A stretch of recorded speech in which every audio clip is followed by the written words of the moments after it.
Chapter 9:15. This is too amazing. Lu father always felt there was something fishy about this matter without seeing the actual item. How could it be such a coincidence that they had just arrived in Beijing and already seen that bracelet? Dad. How could I possibly have seen it wrong? Lu Ru shook Lu father. Dad, just believe me. That is definitely our family's heirloom. My aunt is now in Beijing. Let's go find her quickly. What did the young girl you saw look like? Lu father continued to ask. Does she resemble your aunt? How old is she approximately? Hearing this, Lu mother covered her mouth in surprise. Could it be that she remarried? Lu father furrowed his brows slightly. Based on my understanding of her, she's not the type to remarry casually, but you can never be too sure about these things. It had been so many years, and much had become a blur in Lu father's mind. After thinking hard, Lu Ru spoke. That despicable girl seemed about 18 or 19, pretty okay looking, I guess. But I feel she doesn't look like my aunt when she was younger. Lu Ru was very vain, always considering herself the world's #1 beauty. There truly weren't many people who could gain her approval of being okay looking. Hearing her say this, Lu parents knew that the young girl must be exceptionally attractive. 18 or 19? Lu mother said with a smile. Your aunt is about the same age as your dad this year. She couldn't possibly have a daughter that young. Women are different from men. Women go through menopause around the age of 50, after which they can no longer have children. As long as a man is physically strong, even at 80 or 90, he still has the ability to father children. Right? Are there any relatives left on her mother's side? Lu mother nudged Lu father with her elbow. Relatives? Lu father scratched his head, then said, in that era, even if she had a few relatives, I doubt they would have survived. A few decades earlier was the time for denouncing the bourgeois. Then who could that young girl be? Lu mother went on. Could it be that she fell on hard times and had to sell the bracelet? Sell? I think it's more likely she stole it, Lu Ru said, curling her lip. Lu father added, we can't jump to conclusions yet. By the way, Sharu, where does that young girl live?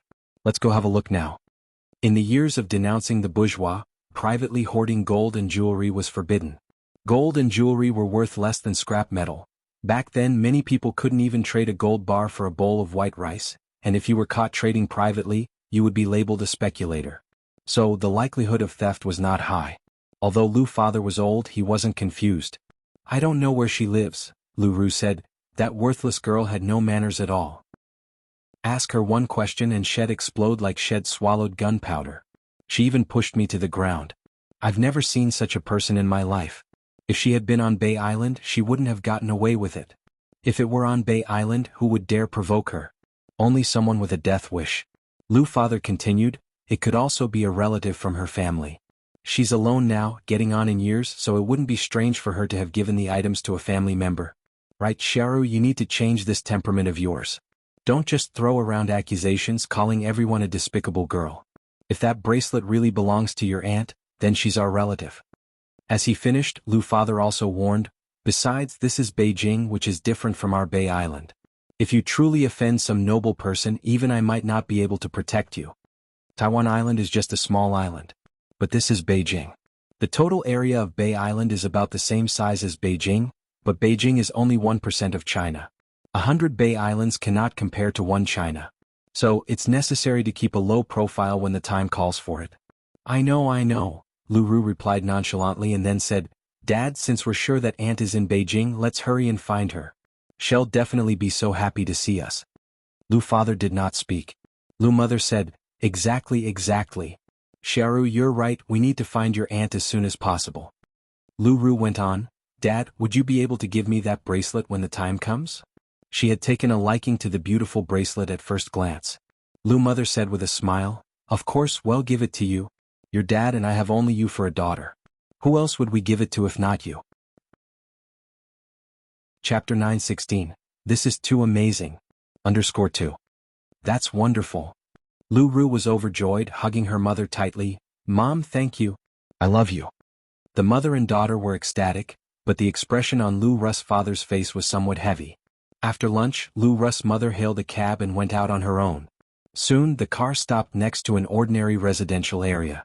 Standing in front of the residential area, Lu Ru's mother was filled with deep emotion. The area had changed so much over the decades. She took a piece of paper out of her pocket and, following the address on it, arrived at the second floor. Room 206, this should be the place, she muttered, looking around before knocking on the door. But after knocking for a long time, there was no response. What's going on? Lu Russ' mother frowned slightly and raised her voice. Is anyone there? Is anyone there? Instead of the door she was knocking on, the neighbor's door at 207 opened. Comrade, who are you looking for? Feeling a bit embarrassed, Lu Russ' mother said, I'm looking for someone who lives here. By the way, does a doctor with the surname Jiang live here? Are you here to see a doctor?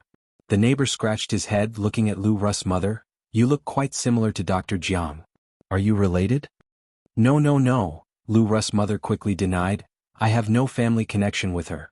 I've heard that she has incredible medical skills and has cured many difficult diseases, so I came to seek her treatment. I see, the neighbor nodded, then added, Dr. Jiang hasn't been around for quite a long time. We have no idea where she went. In this era, communication was not well developed, and there was no internet. Since Dr. Jiang was not arrested here, the neighbors had no idea she had been jailed, let alone that she had been executed. Lu Russ' mother frowned slightly, then continued, How long has it been since you last saw her? After thinking for a moment, the neighbor replied, About a month, I guess. A month?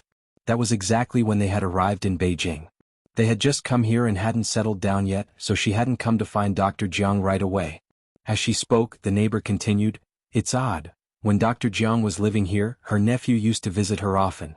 But it's been a long time since he last came, and Dr. Jiang is getting on in years, so maybe her nephew took her to live with him and enjoy her old age.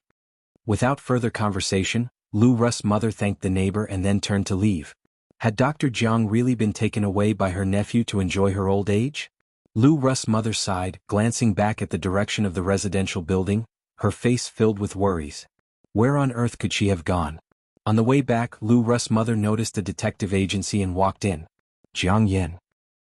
Xiaozi's face changed slightly when he saw who Lu Russ' mother was looking for. Yes, Lu Russ' mother nodded. Could you please investigate where she is now for me? Money is not an issue, I just want to find the person. Then you'll need to pay an 800 yuan deposit first, Xiaozhou said. Lu Russ' mother took out a stack of money from her bag and placed it on the table. May I ask when you will have the results? Smiling, Xiaozhou replied, Our agency is very efficient. Come back tomorrow morning and there will be news. Lu Russ' mother nodded. All right, I'll come back tomorrow morning. Leaving the detective agency, Lu Russ' mother still looked rather troubled, an ominous feeling lurking in her heart.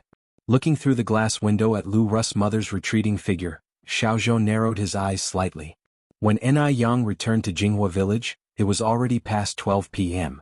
She had arranged with the boss selling televisions that he would deliver the TV at 1 o'clock. Seeing that it was about time, Ni Yang set off for Grandma Liu's place. Sister. Little Ni Yin suddenly called out to Ni Yang. Yun Yun. Ni Yang looked back gently and saw little Ni Yun holding a small bucket in one hand and a toy shovel in the other, her tender little face spotted with mud, smiling sweetly at Ni Yang. Grandpa, what are you doing? Ni Yang then asked. Old Master Zheng smiled and replied, I'm thinking of clearing this empty space out here and then planting some flowers.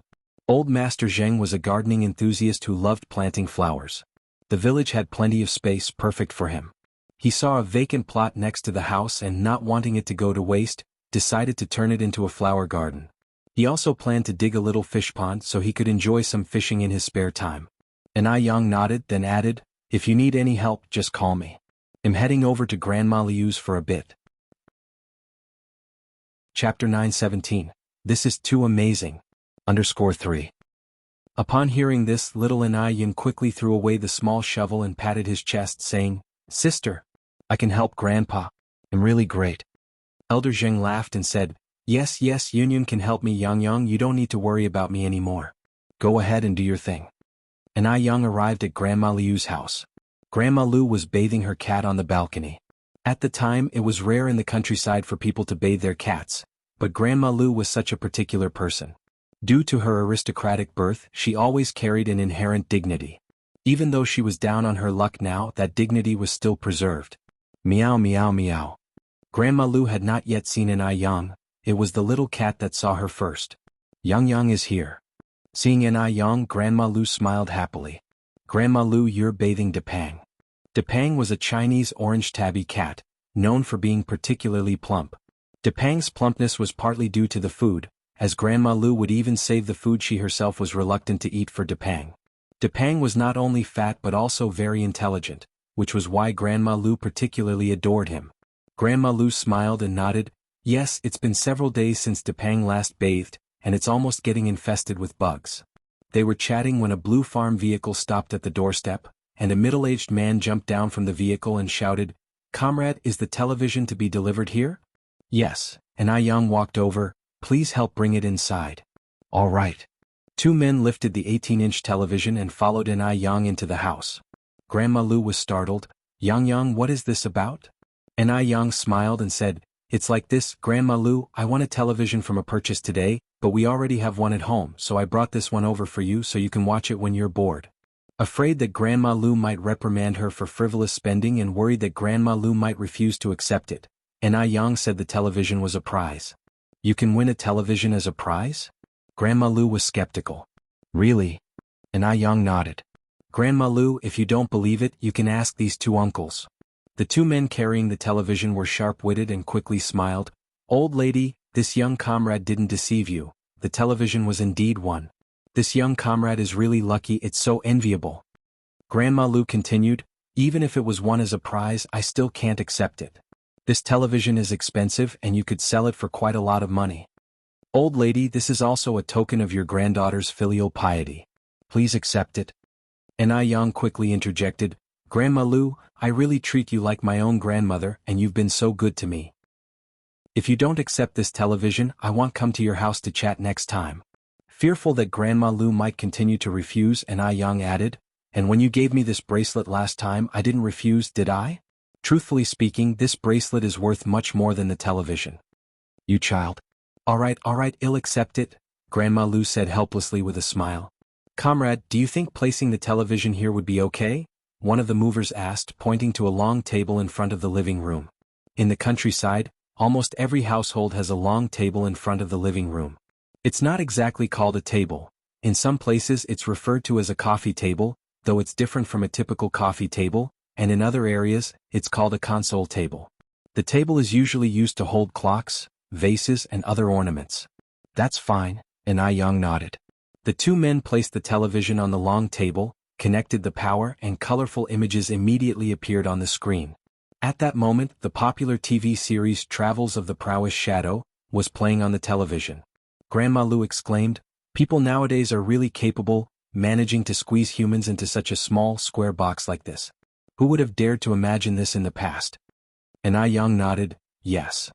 Then I Yang taught Grandma Lu how to operate the television. Although Grandma Lu was elderly, her responses were not dull, and though her hearing was occasionally poor, her mind was sharp and she quickly learned. With the television now there, the once somewhat quiet courtyard immediately became lively. Chapter 9:18. This is too amazing. _4. The first person to discover that Grandma Lu had gotten a television was the neighbor next to Grandma Liu's house, and word spread quickly, so everyone came to watch TV at Grandma Liu's home. I Yang had just returned to the Ni family courtyard when she saw Xiao Zhou standing at the doorway. Yang, you're back at last. I've been waiting for you for a long time," Xiao Zhou said, visibly excited upon seeing I Yang. I Yang smiled and said, "I was just at Grandma Liu's place not far from here. If you were in such a rush, you could have come to find me. Or you could have just called out and I would have heard you." "I didn't want to interrupt what you were doing," Xiao Zhou replied. "Today, someone who looks a lot like Jiang Yan came to the detective agency to inquire about her whereabouts." Xiao Zhou knew that Jiang Yan was the chief culprit behind the poisoning of Chao Lingrui and the two elderly people from the Zheng family, so after Liu's mother had gone, he couldn't wait to come to Jinghua village to tell I Yang about it. "Jiang Yan? You mean Dr. Jiang?" I Yang narrowed her eyes slightly. "Yes," Xiao Zhou nodded. Judging by her accent, she seemed to have come from Taiwan Island, and she doesn't know anything about Jiang Yan's situation yet. "Taiwan Island again?" I Yang frowned slightly. "Again? What do you mean?" Xiao Zhou asked, puzzled. "I encountered an unreasonable miss today." Her accent also sounded like she's from Taiwan Island, I Yang continued to ask, "By the way, how old did the person looking into Jiang Yan's case seem to be?" Xiao Zhou thought for a moment. "A wealthy lady in her 40s, approximately." 40s? I Yang narrowed her eyes. "That can't be the same person. Right, come inside, you're standing out here like a fool." "Okay." Xiao Zhou continued, That was your grandfather and your sister, wasn't it? Right? And Yang nodded. Xiaozhou said, your grandfather was too polite. Just now he kept asking me to come in and sit, and he was about to go to Grandma Liu's house to find you, but I stopped him. He's a bit different from the way people describe him. According to the rumors, old Master Zheng was a stern, no-nonsense old man. And Yang laughed and said, rumors are just rumors after all. By the way, did you tell that person about the outcome of Dr. Jiang? Xiaozhou shook his head. I felt that something was odd about this case, so I didn't tell her. I just took an 800 yuan deposit from her and told her to come to the detective agency tomorrow morning to find me. And Yang nodded slightly, pushed open the courtyard gate, and brought Xiaozhou inside. As soon as Xiaozhou stepped into the courtyard, he couldn't help but exclaim, your family's courtyard is really beautiful. Although it wasn't his first visit to Yang's house, every time Xiaozhou came over, he was always astounded. By the way, what are those flowers blooming on the wall? Roses? It was August and the wild roses were thriving on the walls. Among the tender green branches and leaves, bunches of bright red and pink blossoms formed a natural rose wall. It was so pretty it took one's breath away. They're wild roses, and Yang answered. Wild roses? Did you buy them at the flower and bird market? I should plant some in the detective agency's courtyard too, Xiaozhou suggested. He rented the detective agency, which had a large backyard. When there was nothing much to do, the employees would sit in the yard to drink tea, chat, and take a break. No need to buy them. Wild roses are very hardy, there's a whole bunch of them growing on the back hill. How about we go dig up some wild roses and talk? And Yang proposed. Sure. Xiaozhou nodded his head. Seeing Xiaozhou agree, and Yang picked up a basket and a small hoe and led Xiaozhou towards the back hill. As they walked and talked, they quickly arrived at the back hill. And Yang had already dug there last year, but the patch of wild roses was still flourishing. She deftly clipped off the wild rose vines, leaving only the roots. Seeing this, Xiaozhou said worriedly, you've cut off all the vines, how will they survive now? And Yang smiled and replied, don't worry, wild roses are very easy to nurture. Although it looks like there's only a little bit of root left now, by next spring, it will sprout a large bunch. Really? Xiaozhou was somewhat skeptical. And Yang nodded, of course it's true. Doesn't our rose wall at home look great? However, when we dig them up later, we need to be careful to preserve as much soil around the roots as possible. Got it? Xiaozhou picked up the hoe and began to dig. In a short while they had dug up a basket full of wild rose roots. Because they included clumps of soil, the basket was particularly heavy. Seeing Yang about to lift the basket, Xiaozhou hurried to stop her. Yang, let me do it. Chapter 919. This is too amazing. _5. You're going to carry it? And Yang glanced up and down at him. Can you handle it? Xiaozhou, speechless, replied, if I can't handle it, do you think you can? After all, I am a man. And Yang shrugged slightly, not wanting to crush his spirit. Then you try. Xiaozhou walked up to the carrying basket, slipped the straps over his shoulders, but no matter what, he couldn't straighten his back. Damn. It was way too heavy. Having been born into wealth and never having done manual labor, it was normal for Xiaozhou to struggle. And Yang had expected this, which is why she had stepped in ahead of Xiaozhou, ready to take over the load. Clamping his teeth tightly, Xiaozu's face turned red, but he still couldn't lift the basket. Let me do it, and Yang approached Xiaozhou, shading him from the sun. No need, Xiaozhou shook his head, I can do it. He was a man. He couldn't lose face in front of a girl. He could do it. Xiaozhou psyched himself up internally. And Yang with a smile said, let me do it. We're all brothers here and I won't laugh at you. Xiaozhou, you're already laughing. If I can't carry it, do you think you can? Xiaozhou looked up at Yang. And Yang's expression remained the same, let me try and then well no. Xiaozhou stepped aside, curious to see whether Yang really could carry it or not. And Yang squatted down, effortlessly lifted the basket and glanced back at Xiaozhou, let's go. Xiaozhou stood there, stunned. Damn. That was incredible. If he hadn't tried it himself, he would have thought the basket wasn't heavy at all. Yang, no, brother Yang. Xiaozhou hurried after Yang. Brother Yang, you're amazing, aren't you? And Yang raised an eyebrow slightly. Your brother Yang has trained for this, of course it's amazing. Xiaozhou gestured with cupped hands, respect. Now I finally understand why there's an idiom called heroine in ancient times. If Yang had lived in ancient times, she surely would have been a female general. After coming down the mountain, and Ai Yang arranged to meet up with Xiaozhou the next morning and visit the detective agency. She was quite curious to see who this person investigating Dr. Jiang Yan was, and to figure out what they were all about. The next morning just after 9, and Ai Yang arrived at the detective agency. "How is it going? Has the person arrived yet?" Xiaozhou shook his head. "Not yet." As soon as he finished speaking, Xiaozhou led Ai Yang to a room. "Yang, just sit here later. Look, there's a trick here. If you move this painting you'll be able to see the opposite side but they can't see you." "All right," and Ai Yang nodded in agreement. Shortly after, a staff member came to call Xiaozhou. Xiaozhou rolled up his sleeves. "He'll leave first, then make yourself comfortable." "Understood," and Ai Yang nodded slightly. Because she was concerned about Dr. Jiang Yan's situation, Mrs. Liu arrived early. "Hello Detective Zhou, how is the investigation into Dr. Jiang Yan going?" Xiaozhou pointed to a stool opposite him. "Please take a seat first, sit down and I'll explain everything to you slowly." "All right." Mrs. Liu sat down across from him, removed her hat and asked eagerly, "So, can you tell me now?" Xiaozhou sighed deeply, his face a picture of solemnity. "Please prepare yourself mentally first." A sense of dread filled Mrs. Liu. Did something happen to Dr. Jiang? Xiaozhou poured a cup of tea and handed it to Mrs. Liu. "Erase the thing," he roughly explained the situation regarding Dr. Jiang Yan to Mrs. Liu. Upon hearing this, Mrs. Liu felt her blood run cold, her face turned ashen, and with a strained smile she asked, You're joking with me, right?" Xiaozhou sighed again. "Why would I joke about something like this? I'm very sorry but this is true. If you don't believe me you can go to the Public Security Bureau to ask. In fact, Dr. Jiang Yan got what she deserved. You don't know how terribly she and Jiang Xiamen hurt the Zheng family. Chao Lingrui didn't even get a proper burial." This sudden shock left Mrs. Liu unsure how to react.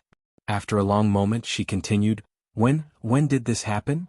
Xiaozhou continued, "A month ago. A month ago. They had just arrived in Beijing a month ago. If they had come earlier, if she had found Dr. Jiang Yan sooner, could this have been avoided?" Mrs. Liu's changing expressions were all witnessed by Ai Yang. Indeed, as Xiaozhou had said, this lady resembled Dr. Jiang Yan, especially the eyes, they were exactly the same. Chapter 920, This is Too Awesome. _6. Who is this person? Another daughter of Dr. Jiang? But Dr. Jiang seems to only have one daughter. Dr. Jiang used to live in M country, and this person has a Bay Island accent. The locations don't match. Who is she? After learning the outcome about Dr. Jiang, Liu's mother left distraught. After Liu's mother had left, Ai Yang came out from behind the house. "Xiaozhou, what's this person's name?" Xiaozhou shook his head. "I don't know her name either, but she came to investigate Dr. Jiang. She must be related to Dr. Jiang. She looks so much like Dr. Jiang. Could she be Dr. Jiang's illegitimate daughter?" "I don't think so," Ai Yang narrowed his eyes and continued, "Is Dr. Jiang's background easy to check?" Xiaozhou smiled, took out a stack of documents. "I knew you'd ask this. So, when I came back last night I sorted out some documents on Dr. Jiang." Ai Yang took the documents and read through them meticulously. She discovered that Dr. Jiang was the eldest at home with a younger brother and sister. The brother, Jiang Daji, is 58 this year, has one son and one daughter and lives in Beijing now. There's also a sister, Jiangji, but she drowned in the sea at the age of 19, and her household registration had been cancelled for many years. The most suspicious person now was this Jiangji. Could Jiangji still be alive? Ai Yang slightly squinted, placing the documents on the table. "Xiaozhou, do you think that person just now could be Jiangji?" "Jiangji?"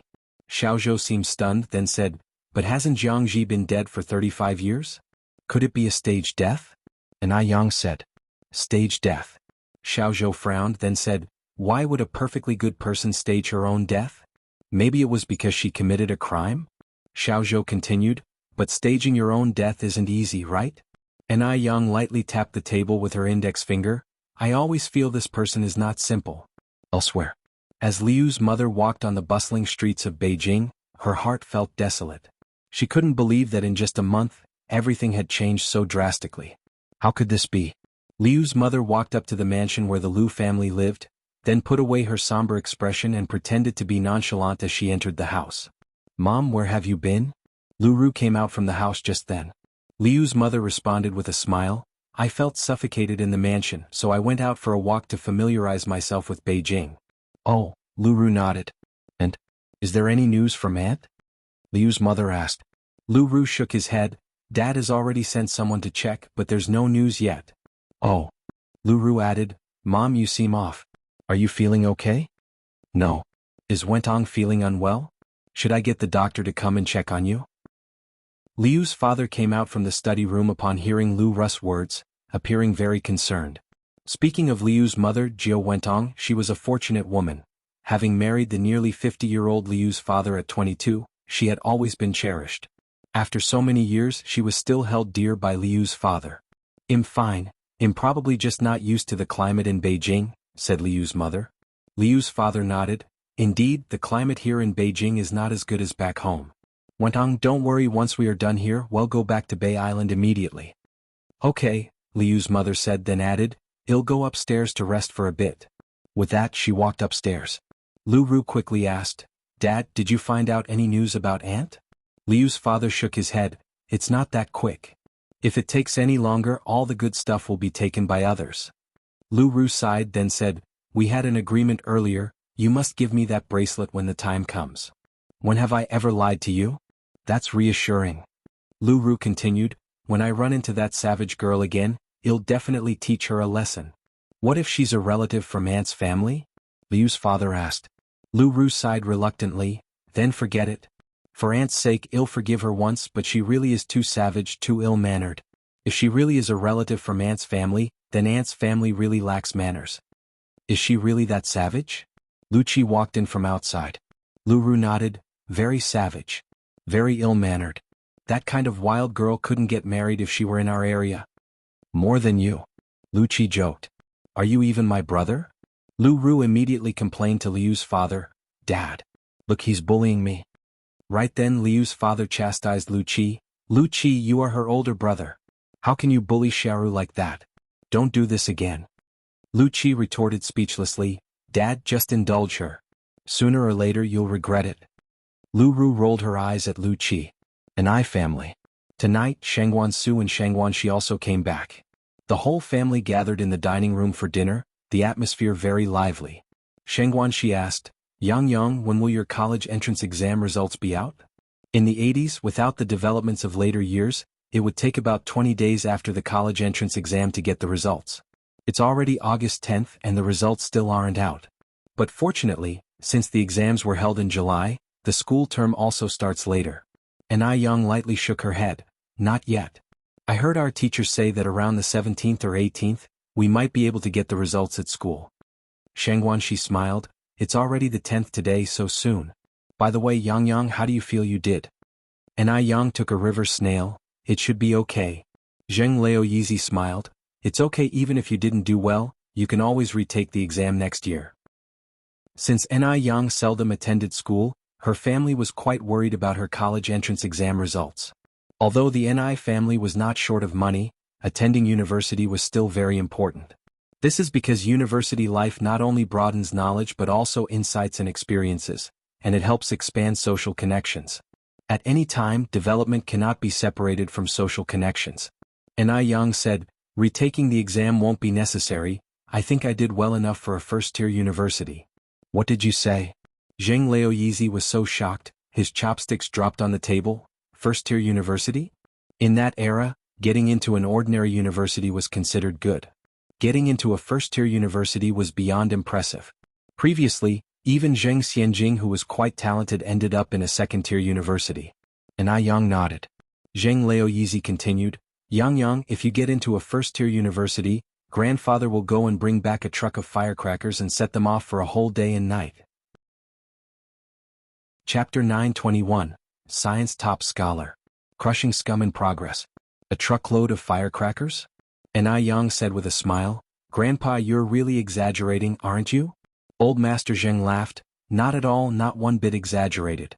I didn't do well when I took the college entrance exam. Thinking back on those days, Old Master Zheng still felt some regret. After dinner, Old Master Zheng took little Ni Yun to clear the land.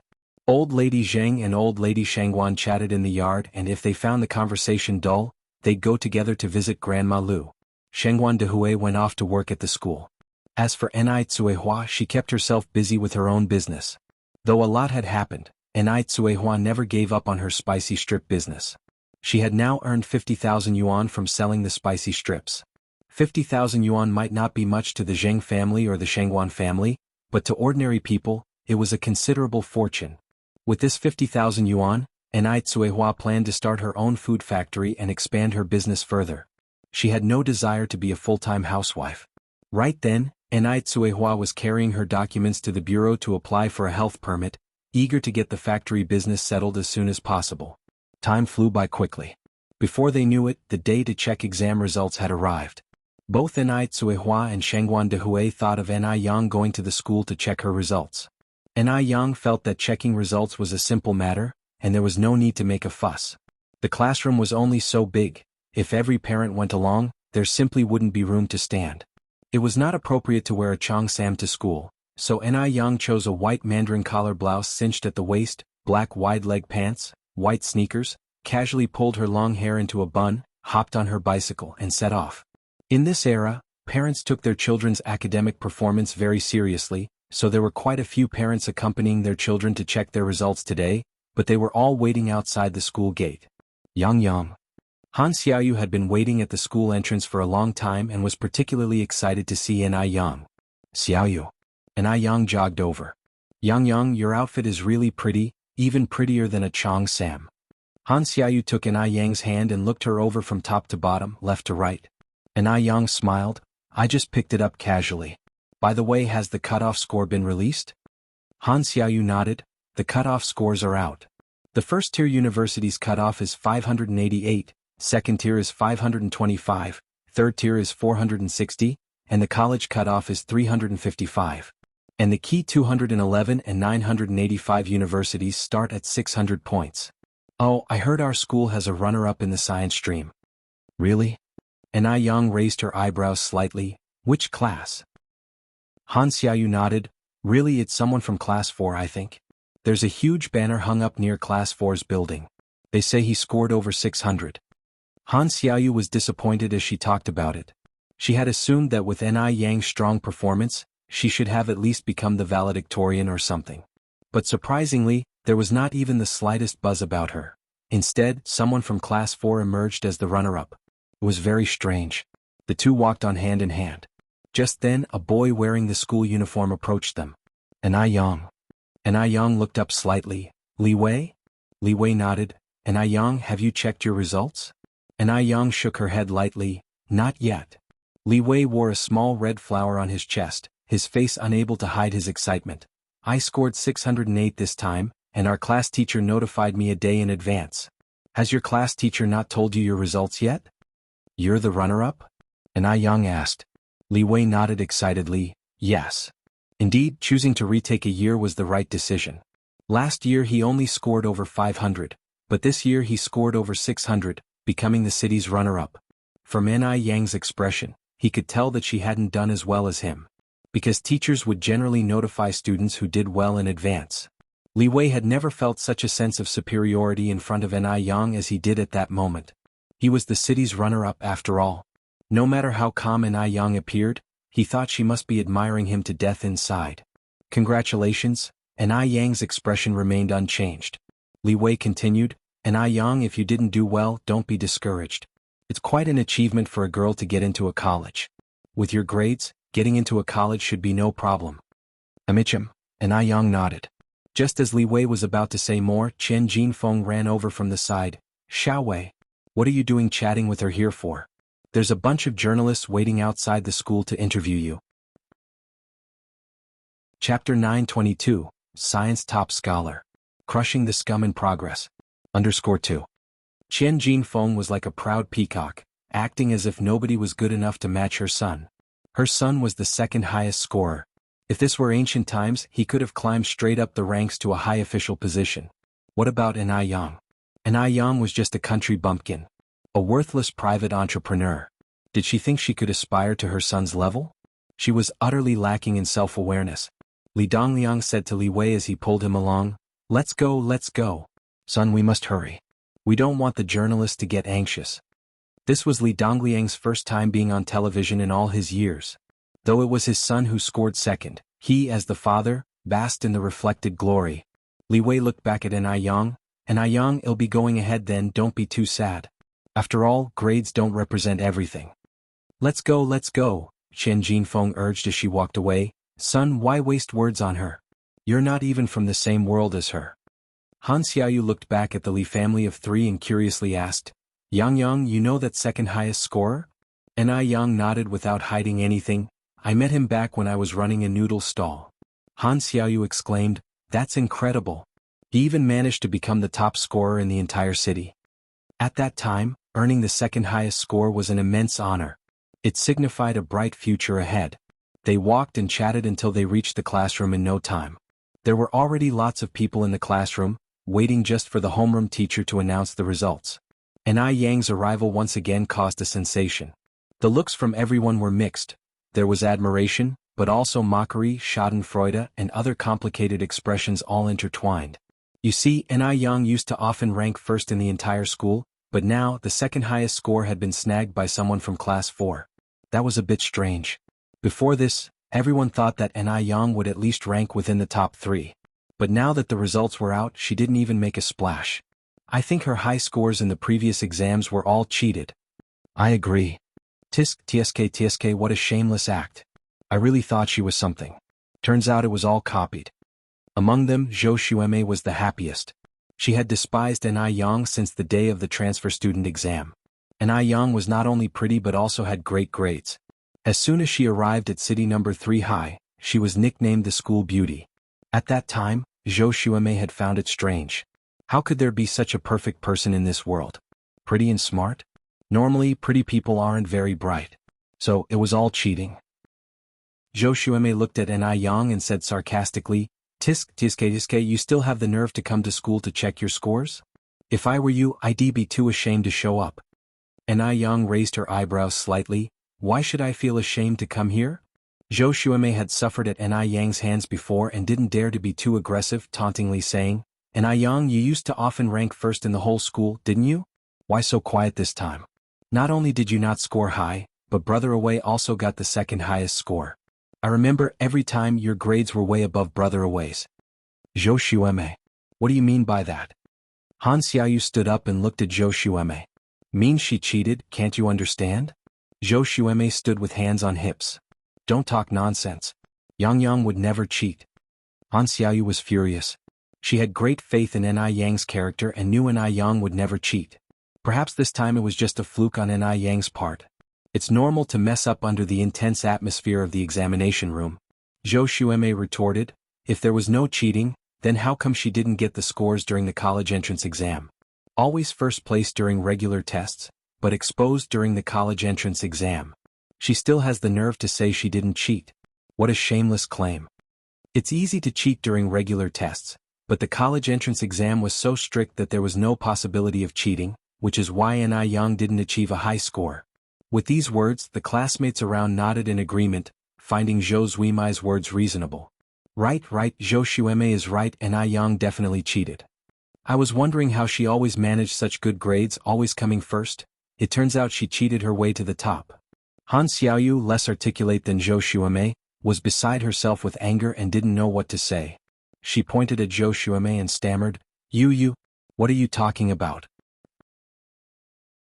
Chapter 923, Science Top Scholar. Crushing the Scum in Progress. _3. Let it go, Xiaoyu, why even bother talking to such people? Yang said with a smile as she pulled Han Xiaoyu back to her seat. Seeing Yang react this way only made Zhou Xueme even more arrogant. Look how guilty you are. That's just disgusting. To think you plagiarized. You've totally disgraced our school and our class. Cheater. Yang could keep her composure, but Han Xiaoyu could not. Yang. Look at them. Look at that Zhou Xueme. How could she falsely accuse you like this? Yang, why aren't you angry at all? Yang was very calm and smiled. The innocent have nothing to be angry about. Don't be mad either, Xiaoyu. Oh, I brought you some snacks. In situations like this, the best response is to keep silent. Han Xiaoyu was a real food lover. Upon hearing about food, her eyes lit up. What kind of snack? Yang took out a cup of New York milk tea and a box of glutinous rice dumplings from her backpack and handed them to Han Xiaoyu. Yang, I love you so much. Han Xiaoyu hugged Yang excitedly. Han Xiaoyu loved New York milk tea and their sweets, but there was always a long queue for New York milk tea, and some of the items were limited editions, not always available even if you had the money. And Yang had her ways, always managing to get them. "I'll pay you." Han Xiaoyu pulled out 50 cents and handed it to Yang.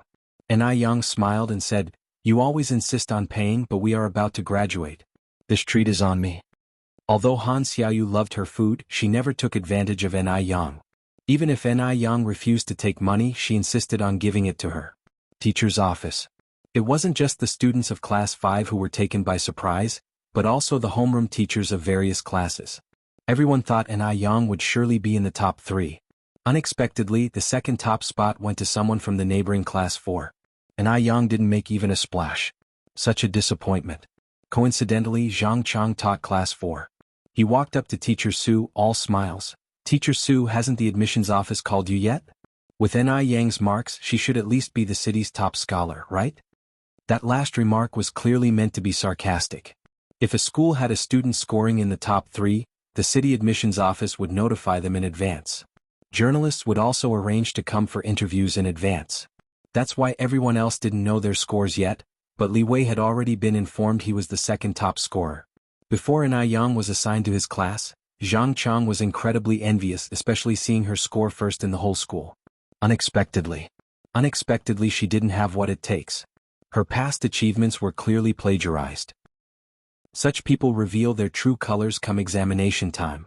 Everyone thought Yang was a dragon, but it turned out she was just a pool of pus.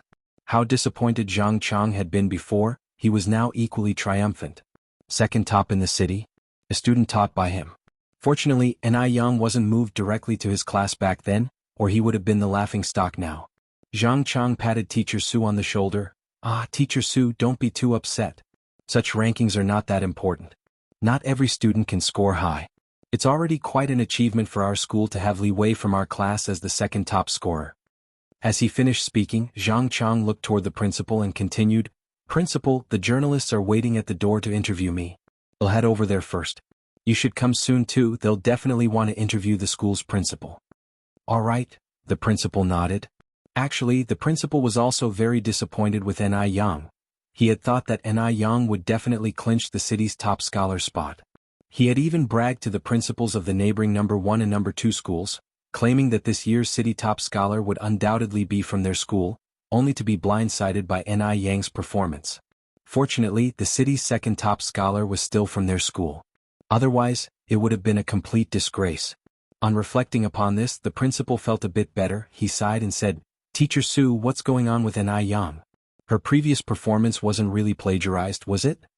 It's true what they say, the greater the expectations, the greater the disappointment. Previously, Yang had done so well, every teacher used her as a model for their classes, her name always on their lips, even her essays used as examples. Now, everyone wished they could go back and tell their past selves off.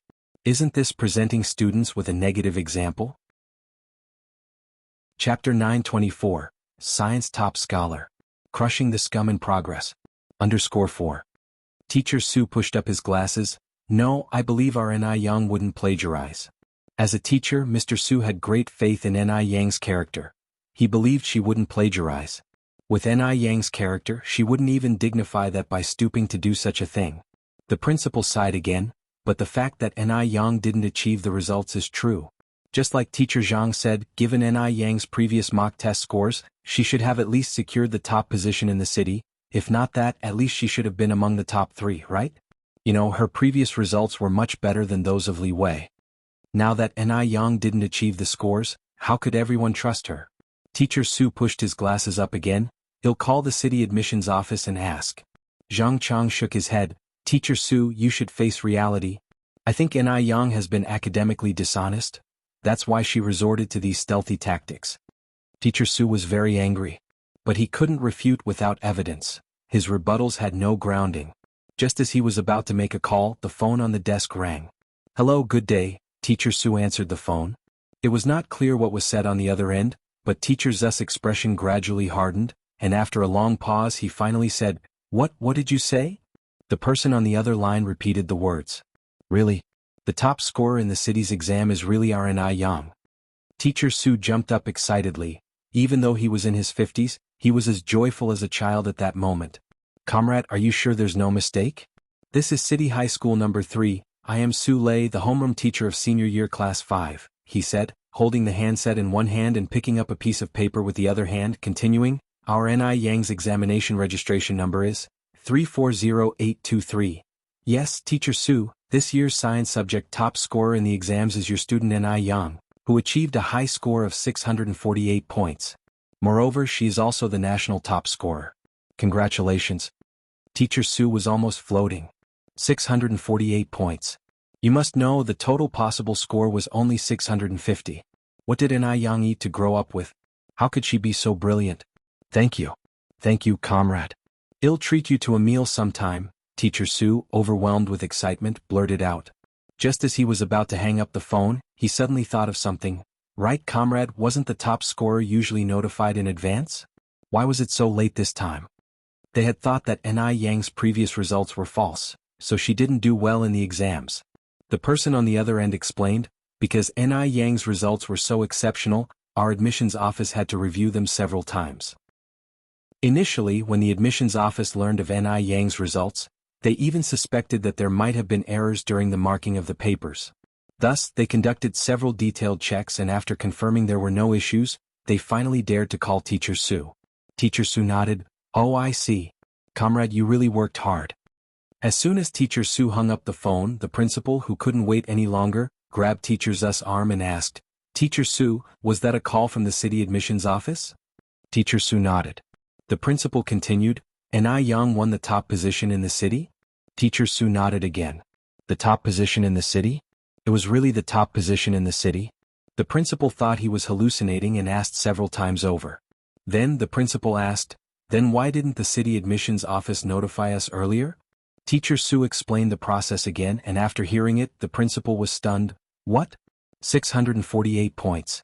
Ni Yang scored 648 points." "Yes." Teacher Su nodded, continuing, "The comrade from the city admissions office also said that Ni Yang is not only the city's top scorer but also the national top scorer in science." "Really?" The principal was ecstatic. "Really?" Teacher Su was even happier than the principal. It felt like being vindicated after being falsely accused. Just 10 minutes earlier, so many people were doubting that Ni Yang's previous results were plagiarized, but in the blink of an eye, Ni Yang had won the city's top position. It felt incredibly satisfying. The principal continued, "Teacher Su, I apologize. I wronged your student Ni Yang. She is truly amazing." Teacher Su pushed up his glasses. "It's not much for me, but Ni Yang might feel a bit wronged. Just a moment ago when I passed by the classroom, I saw many people accusing her of plagiarism." Chapter 925. Science Top Scholar. Crushing the Scum in Progress. _5. Upon hearing this, the principal's face showed a hint of guilt, and he apologized somewhat embarrassedly. "I'm really sorry, Teacher Su, I shouldn't have doubted Ni Yang. Rest assured, I will personally apologize to Ni Yang." Teacher Su laughed and said, "Principal, you are being too serious. Our class Ni Yang is not the petty type. She probably didn't even take this matter to heart." Exactly. Our national topper definitely isn't petty." The principal excitedly patted Teacher Zu's shoulder. "Teacher Su, you are truly amazing to have taught a national topper." Just then, when Teacher Zhao from class 2 of senior year entered, he overheard this remark. "National topper?" he asked, somewhat confused. "Has Beijing produced a national topper? From which school?" The principal excitedly said, "It's Ni Yang from Teacher Zu's class. Truly, Teacher Su deserves great credit for teaching such a talent." National topper? Not to mention Third City Middle School, even Beijing hadn't produced a national topper in a long time. Is there some mistake?" Teacher Zhao expressed doubt. Hadn't he heard that Ni Yang's past achievements were plagiarized? How had she suddenly become a national topper? Also, weren't the top 3 ranks usually notified in advance? The principal arrogantly said, "The city admissions office personally called. How could there be a mistake?" Teacher Su knew about Teacher Zhao's doubts and explained the reasons to him. Teacher Zhao said enviously, "Teacher Su, you are really incredible. Having taught a national topper, Teacher Zu's future is truly boundless." Before this, Teacher Zhao's most admired person was Zhang Chang, as Zhang Chang's class had a student who became city's second best. But now Teacher Su had actually taught a national topper. Could a city's second best compare to a national topper? Next to the national topper, the city's second best couldn't even be seen. Teacher Su humbly said, "Not at all, I just taught casually. The talented one is Ni Yang from our class." Before long, everyone in the office knew about Ni Yang being the national topper. Everyone gathered around Teacher Su, expressing admiration. Just a short while ago, people were doubting Ni Yang's plagiarism and scoffing at Teacher Su, but now the tables had turned. It would be false to say they weren't pleased and proud. The honor of being a national topper was enough for Teacher Su to be proud for a lifetime. Teacher Su smiled and said, "I won't talk much longer with you all. I'm off to announce the college entrance exam results to our class. Ni Yang must be getting anxious." The principal quickly said, "Go, go. Don't keep Ni Yang waiting." Teacher Su entered the classroom. "Everyone, quiet down, I'm about to announce the college entrance exam results." Hearing this, the classroom immediately fell silent. Teacher Su started reading out the scores one by one. Li Xiaoman 498 points. Han Xiaoyu 588 points. 588 points. Hearing this score, Han Xiaoyu was thrilled, hugging Ni Yang tightly. "Yang Yang, pinch me, see if I'm dreaming." Although Han Xiaoyu's usual test scores were not low, the college entrance exam papers were very tough this time, and high scores were generally rare. This was why Li Wei, with a score of 608, managed to secure the second-best rank in science. 588 points had just touched a cutoff line. How could Han Xiaoyu not be thrilled? Ni Yang smiled and pinched her cheek. "Relax, you're not dreaming." Zhou Xuemei sat right behind them. "Tiske. What's there to be proud of? Cheating dog." Ni Yang didn't pay her any mind. On stage, Teacher Su continued announcing the scores. Zhou Xuemei 591 points. Zhou Xuemei scored 3 points higher than Han Xiaoyu. She was extremely proud, waving her score sheet in front of Ni Yang and whispered, "See? 591 points. Jealous, our school's number one?" Teacher Su intentionally left Ni Yang's score for last, so it took a long time without mentioning Ni Yang's score. So, everyone speculated whether Ni Yang even reached the third-tier college admission score, which is why Teacher Su delayed announcing it. For a moment, the looks towards Ni Yang became even more complex. After announcing everyone else's scores, Teacher Su tapped the ruler and then said, "Next, the teacher has an important announcement." The class quieted down. Teacher Su swallowed, then continued, "This time, our class has produced a national topper." National topper? As these words were spoken, everyone's expressions varied. Chapter 926, Science Top Scholar. Crushing the Scum in Progress. _6. All the scores were reported, and their class didn't have a single person who scored over 600. Who could the national top scorer be? Could Teacher Su be dreaming? It was at this moment Han Xiaoyu suddenly realized that there was still one person whose score hadn't been announced. She turned her head to look at Ni Yang. "Yang Yang. Could it be you are the national top scorer?" Because the classroom was particularly quiet, Han Xiaoyu's voice seemed especially loud. Upon hearing this, Zhou Xuemei burst out laughing. "Han Xiaoyu, are you dreaming? She could be the first in the nation?" Everyone knows that high scorers get notified early. There's no way the runner-up from the class next door has appeared, and the top scorer of the city hasn't. Logically, the top scorer of the National College Entrance Examination should be notified even earlier. Following Zhou Zuimai's laughter, other students in the class also laughed along. "Teacher Su, stop joking around with us. Who in our class could possibly be the national top scorer?" Teacher Su pushed his glasses up and said with a smile, "I am not joking with you guys. The person who is the national top scorer is Ni Yang." As he spoke, Teacher Su personally brought the score report to Ni Yang. "Ni Yang, congratulations. You achieved an outstanding score of 648. Not only are you the science top scorer of our city, but also the national science top scorer." Ni Yang was still a bit stunned at this moment. She knew her scores weren't too bad, but she had never imagined that she would accidentally become the number one in science. "Thank you, Teacher Su." Ni Yang stood up and reached out with both hands to receive the score report. The classroom, which was somewhat noisy, suddenly quieted down. 648 points. 648 points. What did 648 points represent? It meant that Ni Yang must have scored full marks in at least 5 subjects. That was terrifying. The students who had mocked Ni Yang were now frozen, faces full of complex expressions. Especially Zhou Xuemei, whose face had all the colors of the rainbow, looking extremely amusing. Just now, she had been so proud of her 591 points, not expecting that Ni Yang would become the city's top scorer in an instant. Moreover, she had just viciously mocked Ni Yang. Now her face was in unprecedented pain. And it was especially hard for her to digest. Why did Ni Yang get to be first? Did she cheat? But there was absolutely no chance of cheating in the college entrance examination. Zhou Xueme was suffering so much. Her heart twisted with envy. Teacher Su brought over an exaggeratedly big red flower and wanted Ni Yang to wear it. However, Ni Yang kindly refused. Being humble at the right time was still necessary. Teacher Su didn't insist on Ni Yang wearing it. Not wearing the big red flower couldn't take away the fact that she was the national top scorer. After announcing the scores, Teacher Su led everyone out to take the graduation photo. Yang, you have to treat me to a meal. You definitely have to. Han Xiaoyu was even happier than if she had become the national top scorer herself. She just knew Ni Yang hadn't cheated. It was all about winning that pride. Of course, that's a given. Tell me, where do you want to eat? Han Xiaoyu said with a smile. I can pick anywhere? Of course. Ni Yang nodded. Han Xiaoyu said, then can I pick National Beauty for a big meal? Ni Yang nodded, no problem at all. Seeing Ni Yang agree so earnestly, Han Xiaoyu laughed. I'm just joking with you. I've heard that National Beauty is not only super expensive, but it also requires a membership card. Otherwise you have to wait in line. It's not a place that just anyone can go into so easily. You treating me to a bowl of noodles would be great.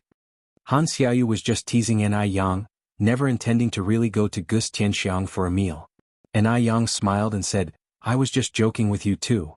She planned to give Han Xiaoyu a surprise quietly.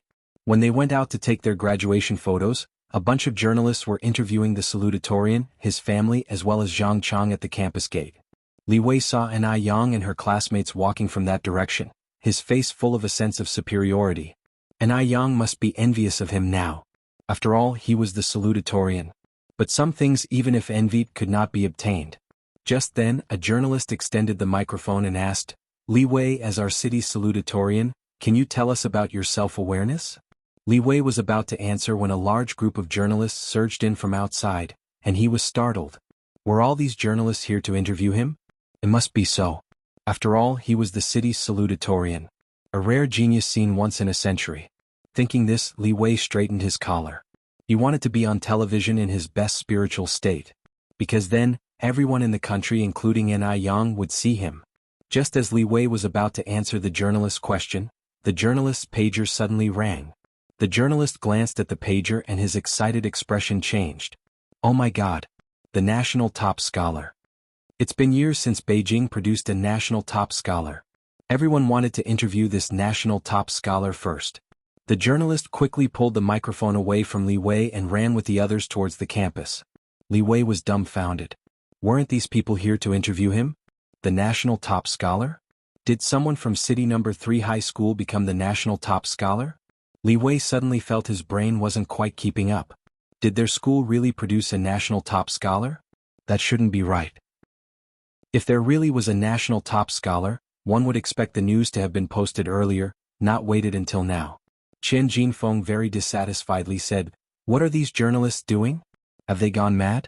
Xiaowei, don't pay any attention to them later when they come begging to interview you.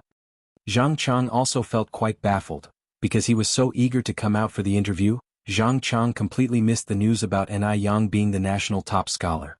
At that moment, a breathless journalist stopped in front of Li Wei and took out a microphone. Hello, student, are you Li Wei, the salutatorian of the science division in Beijing this year?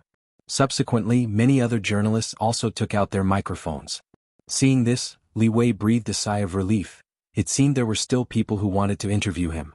Those journalists must have made a mistake. They would come back soon. Li Wei straightened his back and continued, Yes, I am Li Wei. Qian Jinfeng hurried over and said, I am Li Wei's mother, Qian Jinfeng. The salutatorian is my son.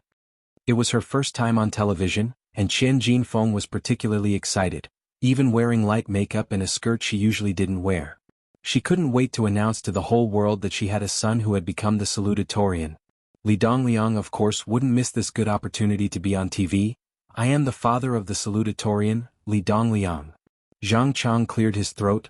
I am the homeroom teacher of student Li Wei. The journalist continued, Li Wei, Do you know the national top scholar N.I. Yang? Are you in the same class as her? What's her usual attitude towards studying like? How much do you know about her? Chapter 927, Just Like This, Conquered by You. Although we couldn't interview the national top scholar, interviewing a fellow alumnus is also possible. Perhaps the alumnus knows some exclusive news. Upon hearing this, Li Wei was stunned. What? He only felt a buzzing noise around his ears. The national top scholar? N.I. Yang is the national top scholar? Was he experiencing auditory hallucinations? The others around him wore the same expression as Li Wei. Seeing that Li Wei hadn't spoken for a while, the journalist continued, "Student Li Wei, are you listening?" Li Wei then came to his senses. I'm listening." The journalist repeated the previous question. Li Wei didn't answer the journalist's question but instead asked, N.I. Yang scored the national top scholar? This was simply too unbelievable. How could N.I. Yang possibly score the national top scholar? What in the world was going on?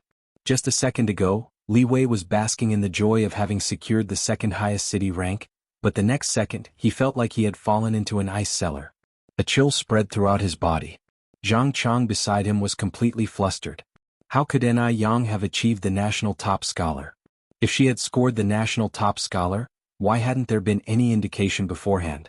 "Comrade journalist, you must have made a mistake," Zhang Chang said with a stiff smile. "Our school only has one second highest city ranker, and that's our classmate Li Wei. N.I. Yang wasn't one who cheated, was she? How could she possibly score the national top scholar? This had to be a mistake. He was the only outstanding teacher this year." Just then, a commotion arose from behind. "Here they come. Over there. The one beside the principal is the national top scholar. Let's hurry over." The journalists who had originally surrounded Li Wei in that instant all ran off. Li Wei also turned his head to look. He saw N.I. Yang being surrounded by a crowd walking this way, like the moon surrounded by a halo of stars. She really was the national top scholar? Li Wei licked his dry lips, not knowing quite what to feel. Chen Jinfeng was about to go mad. The most brilliant person was supposed to be her son. How could that cheap girl N.I. Yang become the national top scholar? Wasn't she just a small business owner? How could she take away all the journalists? "Come back. All of you come back. My son is the runner-up.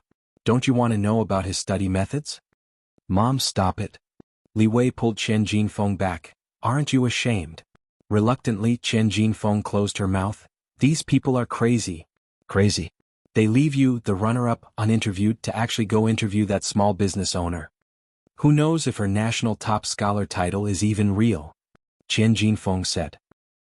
Li Wei sighed. "If you question whether hers is fake, others could also question if my second highest city rank is fake." "Mom, stop talking nonsense. The college entrance exam is a serious matter. Be careful of bringing trouble with your words." Hearing this, Zhang Chang nodded in agreement. "That's right, Li Wei's mother, Li Wei is right. You could end up being legally responsible." The college entrance examination was so strict that it was absolutely impossible for cheating to occur. Frightened, Chen Jinfeng quickly covered her mouth. Zhang Chang suppressed the discomfort at the bottom of his heart, patted Li Wei on the shoulder. "Li Wei, even though N.I. Yang scored the national top scholar, you shouldn't be discouraged.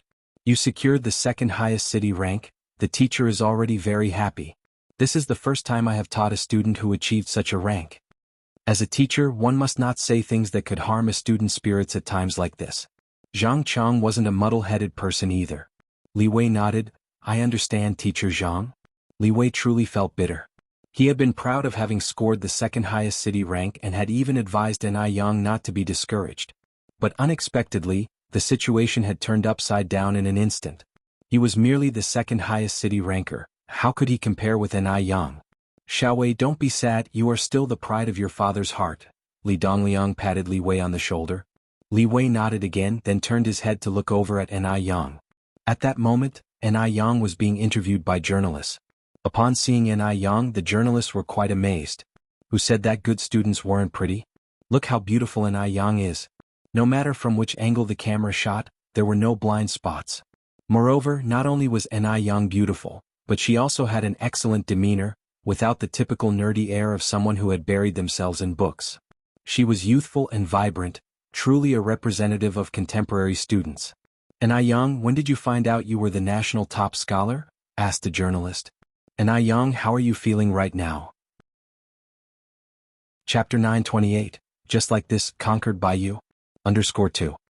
Can you share your regular study methods with the viewers in front of the television? Ni Yang, confronted with the many questions from the journalists, wasn't at all stage frightened. She adjusted the microphone and leaned forward slightly.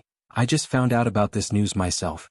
As for how I feel, it would be false to say I'm not happy, since one of the 3 great joys in life is to see one's name on the golden list. If someone said they were not thrilled and were calm at such a time, it would be far too fake. After all, even Ni Yang hadn't expected that she would become the national valedictorian in science. Though she was happy, she was not impulsive. She was like an orchid blooming in a quiet valley, serene and delightful. Then can you share your regular study methods with us? The journalist asked again. Ni Yang replied lightly, actually, achieving good results is inseparable from the guidance of my teachers. I am very grateful to all my teachers for their painstaking instruction. Teachers, you have worked hard. At the end of her statement, Ni Yang offered a slight bow. What is this called? This is called remembering the source of the water when drinking it.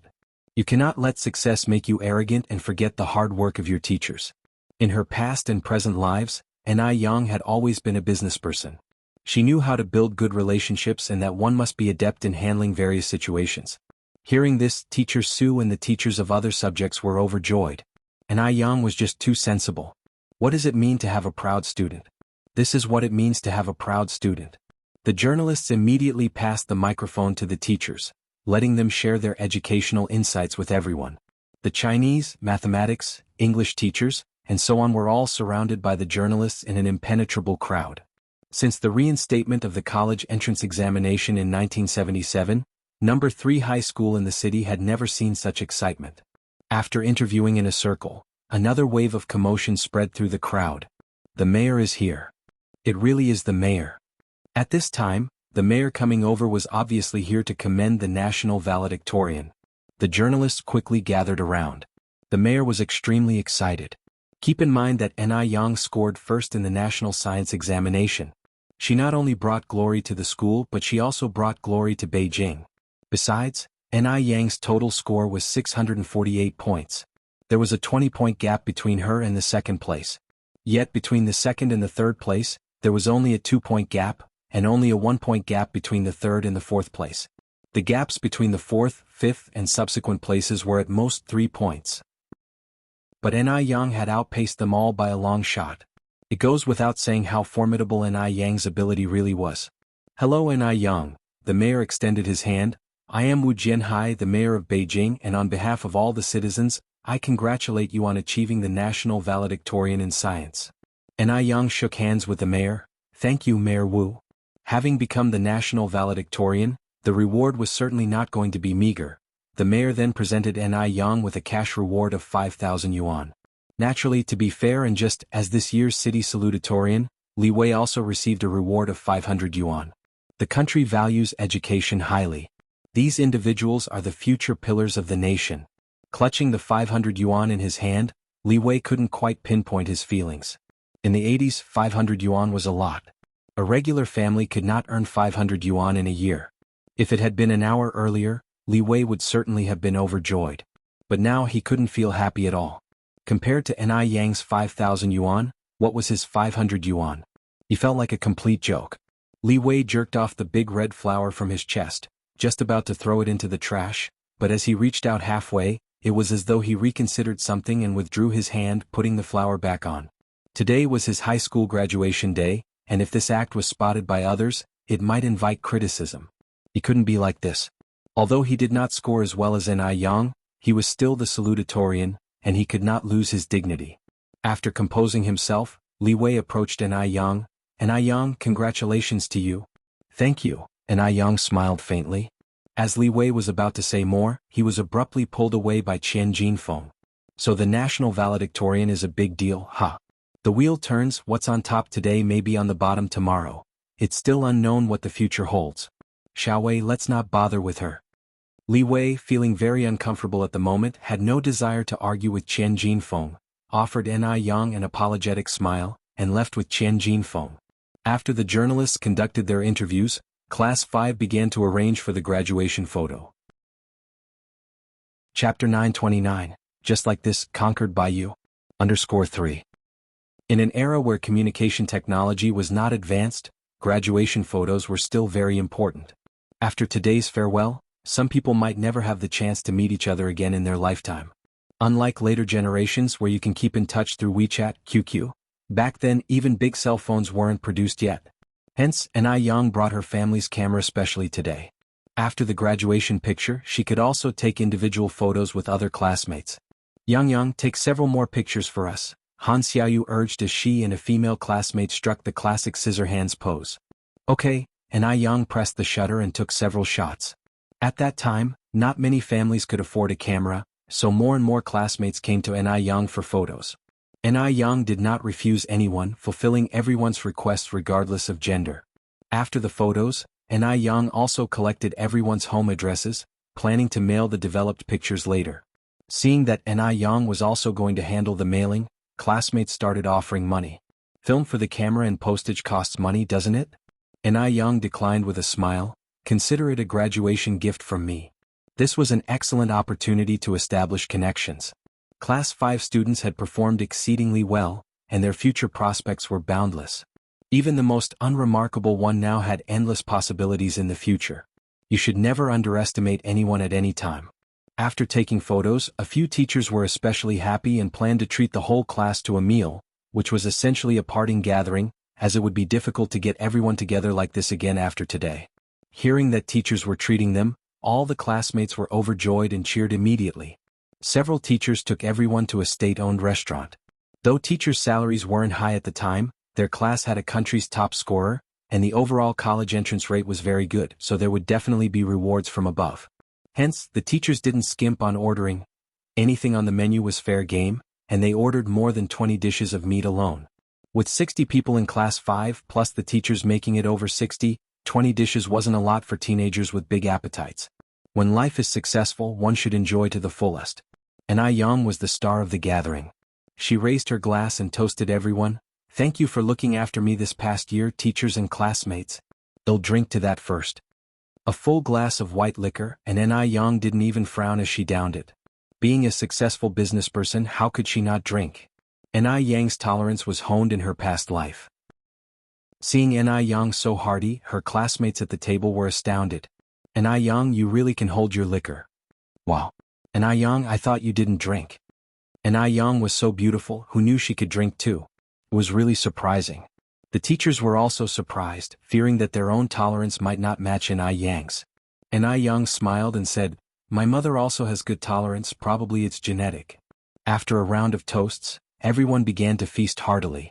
Current times, everyone's home food was generally not rich, but today's meal with meat and alcohol made them extremely happy. The mood was infectious, and even the girls who usually abstained from alcohol began toasting each other. An hour later, everyone was slightly tipsy. As they ate, the atmosphere suddenly turned sentimental. After all, after this meal, everyone would be going their separate ways. Groups of classmates started sharing their heartfelt thoughts, unable to part from each other. Yang, which university are you applying to?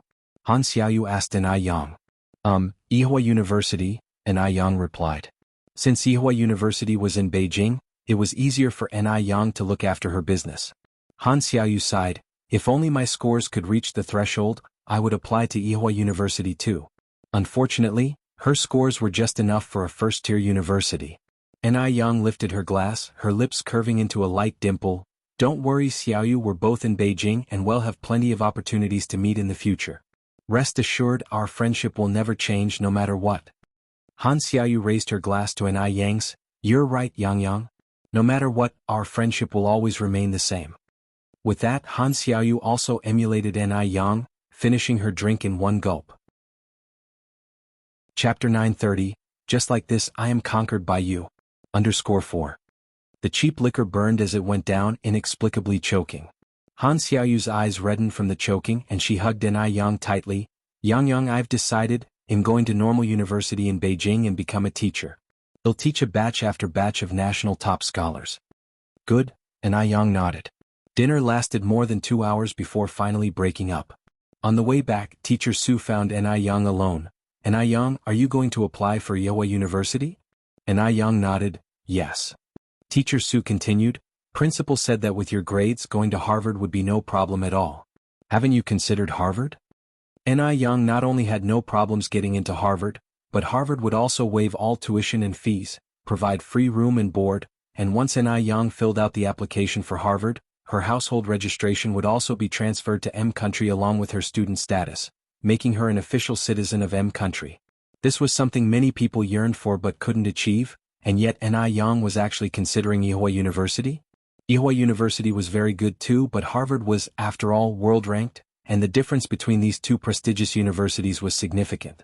Young smiled and said, Ewha is quite good, besides my parents are both in Beijing and I don't want to go too far away. Teacher Su nodded his head. Actually, thinking from another angle, Yang's choice of Ewha University wasn't bad either, as she would be able to contribute to the country after graduation. If she went abroad, with her talents, America would surely do everything possible to keep her. In that case, the country would lose a talent. When Young got home, the family hadn't started dinner yet. Everyone was waiting for Young to come back and dine together. After all, today was a big day for Young. Even Shangguan Shi and Shangguan Su hadn't left the house. Seeing that Young came back so late, everyone thought that Young might not have performed very well, and they didn't dare to ask directly about her scores for fear of discouraging her. Grandpa Jing smiled and said, Yang back, come and eat. Young said in surprise, Grandpa, you haven't eaten yet? I'm so sorry, it's all my fault. I got carried away and forgot you were all waiting for me at home. Please go ahead and eat. Young truly hadn't expected everyone to be waiting at home for her to have dinner together. If she'd known this, she would have called ahead no matter what. Excited? Grandpa Zheng was taken aback. Could it be that Young had done well? Otherwise, why forget to call home being so excited? Young, how did you do? Grandpa Zheng asked. Young smiled mysteriously. Grandpa, have you got that cart of firecrackers ready? A cart of firecrackers. Upon hearing this, Grandpa Zheng couldn't believe his ears. Young, did you get into first-tier university? Young shook her head. No. The smile stayed on Grandpa Zheng's face. It's okay if it's not first-tier, even getting into second-tier university is enough for me to buy a cart of firecrackers. Young smiled and said, Grandpa, I didn't get into a second-tier university either. Then what did you get into? Grandpa Zheng asked in confusion. Third tier? Grandma Zheng interrupted Grandpa Zheng. You old fool, is it not a university if it's not one of those tiers? As far as I'm concerned, as long as she gets into any university, that's fine. What's all this about second tier and third tier? Young, don't listen to your grandpa. Grandma Zheng was a very cultured person and rarely used foul language. Today she had been irritated by Grandpa Zheng. She was afraid Grandpa Zheng might hurt Yang's self-esteem. Young looked up at the people by the table. Grandma, Grandpa, Grandma, parents, big brother, sister Xiaoxi, I scored 648 points in total and am this year's science top scholar. As soon as these words came out, the room went silent instantly. Science top scholar? Young actually became the science top scholar. Was this an illusion? What? Grandpa Zheng grabbed Yang's hand. Young, what did you say? Grandpa, you heard right, in this year's science top scholar, Young said. Grandpa Zheng's voice trembled. Top scholar? Yes, Young nodded. Goodness, science top scholar. Young, you're not joking with us, are you? Grandpa Zheng was so excited he was almost incoherent. No, Young shook her head. Shangguan, she stood up excitedly. Is it our city's science top scholar? Young smiled and said, the national science top scholar. National? My goodness. Grandpa Zheng's eyes welled up with excitement. This must be Grandpa Zheng's ancestors blessing the Zheng family. He'll go notify our relatives right away. Grandma Zheng quickly headed upstairs. Chapter 931. Just like this I am conquered by you. _5. I also need to tell Furong and the others. Old Lady Shangguan also stood up. The two elders couldn't wait to announce it to the world. Shangguan Su stood up and said, Young, congratulations. When you become successful you can't forget your big brother. Young smiled and said, don't worry, I definitely won't. Tsuehua looked at Young, feeling a flood of emotions, her eyes slightly reddened. Shangguan Dehui knew Young was smart. From the start he knew Young wouldn't perform poorly, but he never expected that Young would actually top the national science exam. This kid had completely exceeded his expectations. Shangguan Dehui smiled and said, Young, with your scores getting into Harvard is no problem at all. It seems this year Beijing University, Ewha University, and Harvard will have a tough competition over you. There are many top scorers, but national top scorers are only 2 each year. All the major universities are vying for them. The lengths they go to snatch the top scorers each year are simply endless. And Yang said, I don't want to go abroad. I want to attend Yihua University. Yihua University? Shengguan Dehui was surprised since he was a professor at Yihua University. And Yang nodded. Yihua University is a century-old institution with strong faculty and a key university. Moreover, it's close to home, so I want to go to Yihua University. In Yang's opinion, Yihua University was not inferior to Harvard. In his past life, some students from Harvard didn't even match up to those from Yihua.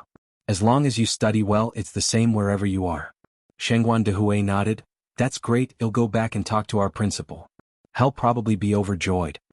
Yang scored the top national science spot, and the entire family was extremely happy. At night, the news was broadcast on time.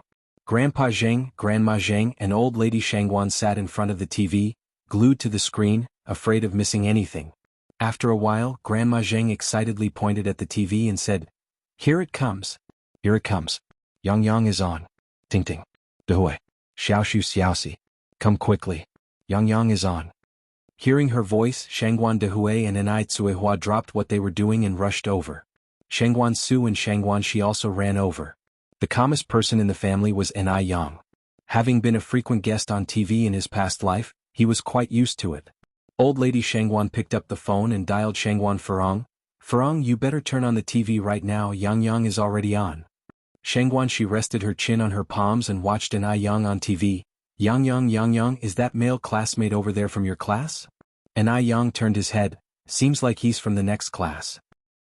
Although he didn't spend much time in class, he still recognized his classmates. Shengguan Shi poked Yang's arm. I noticed he keeps sneaking glances at you. Does he have a crush on you? Yang crossed his arms and said narcissistically, Very likely. After all, the people who like me could circle the earth 3 or 4 times holding hands. Haha Yang, you're really narcissistic. Grandma Zheng and old lady Shengguan were also amused by Yang. This kid. Grandpa Zheng said seriously, Yang, don't forget you already have a boyfriend now. You can't behave recklessly behind oldest ex's back. That's wrong.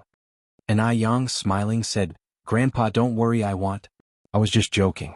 Aren't you too unlovely? De Mingxian. Du Jiaojiao was watching the news in the living room, just in time to catch the broadcast about this year's national science topper. Du Jiaojiao was about to remark, This science topper is really good looking. Looking closely, wasn't that Yang? Damn. Yang actually became the national top scorer in science. Du Jiaojiao hurriedly called out to Du Yi, Third brother.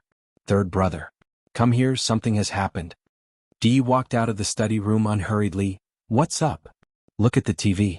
Quick look. Du Jiaojiao pointed at the TV. Du Yi, still calm and composed, appearing as if he had expected it all along, countered, What's so strange about that? Du Jiaojiao took a sip of water and then said, Last time I heard Yang say he doesn't go to school much, I thought his grades were poor. But it turns out that looks can be deceiving. Du Yi glanced at her. Looks can be deceiving? Isn't that a pejorative phrase? Du Jiaojiao added, What I mean is, I didn't expect Yang to be so good-looking and yet also perform so well academically. Aren't people with good grades usually nerds? Like Du Lei. Chapter 932, Just like this I am conquered by you. _6. Du Lei was the 8th child in the Du family and a true bookworm. His pet phrases always Confucius says, and thus and so, and such. Yang didn't have a bit of this habit. Elder Du twirled his Buddha beads. There are many things you wouldn't think of. What do you mean? Du Jiaojiao turned back to look at Elder Du. Do you know Yang well? Elder Du turned and walked towards the study. If there's nothing else, I'll head back to the study room now. Du Jiaojiao pointed at the TV. Aren't you going to watch? Watch it yourself. How boring. Du Jiaojiao rolled her eyes. She had once thought that maybe Elder Du liked Yang. Now it seemed that Elder Du was still the same as before. A person without a heart. Elder Du returned to the study, picked up the brush, and continued with his painting. On the pure white canvas was the background of a brilliant night sky, surrounded by pitch-black jungle, a bonfire burning under a big tree. A strand of black hair fell from the tree. The fierce flames burned fiercely, threatening to destroy the painting. After a few more strokes, Elder Du put down the brush, rolled up the canvas, placed it in the cabinet, and picked up a Buddhist scripture to read softly. Buddhist scriptures had a calming effect. Soon after, Du Jiaojiao entered from outside, disdainfully saying, chanting scriptures, you're chanting again." She followed up by saying, "The moon is very round tonight, let's go have a drink." Elder Du glanced over lightly, "Not awake yet?" Du Jiaojiao waved her hand, Fine, I know you don't drink alcohol." "Forget I asked." Jinghua Village.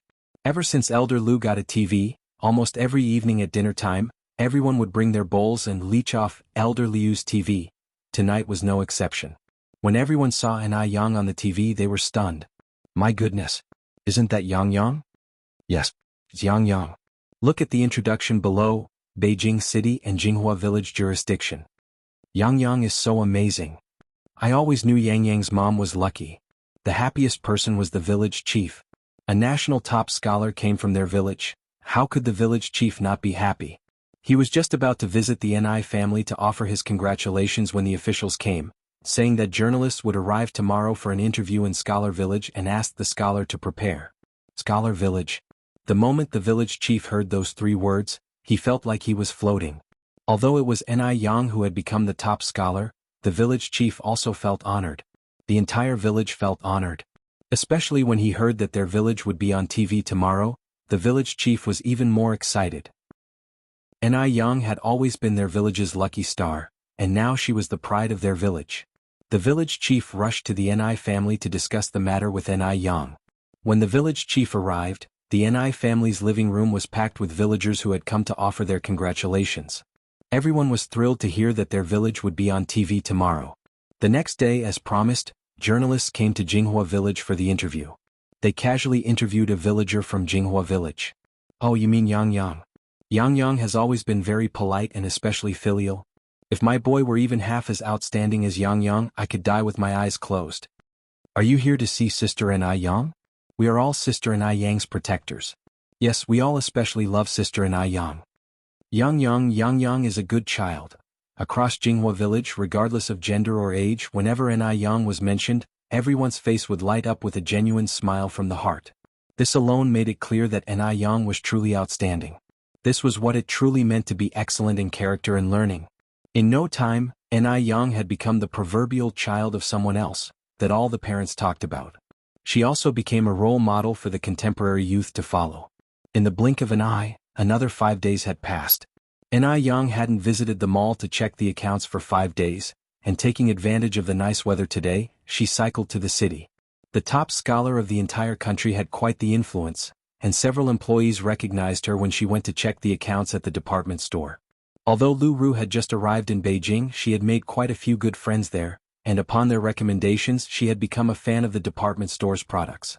Because the products from the department store were just too good to use. As she was queuing, she suddenly spotted a familiar figure. That despicable girl. Light flashed in Lu Ru's eyes as she tugged at her companion's sleeve. "Yeah, wait here for me, I've got something to take care of real quick." "Okay," Leah nodded. Lu Ru ran out to the mall entrance in one breath and found a public phone booth to make a call. "Hello, brother. Hurry to the Jinghua department store, I've spotted that despicable girl from that day." Lu Qi said, "Xiaoru, you mustn't be impolite like last time, nor are you allowed to call her a despicable girl again. I'll be right there."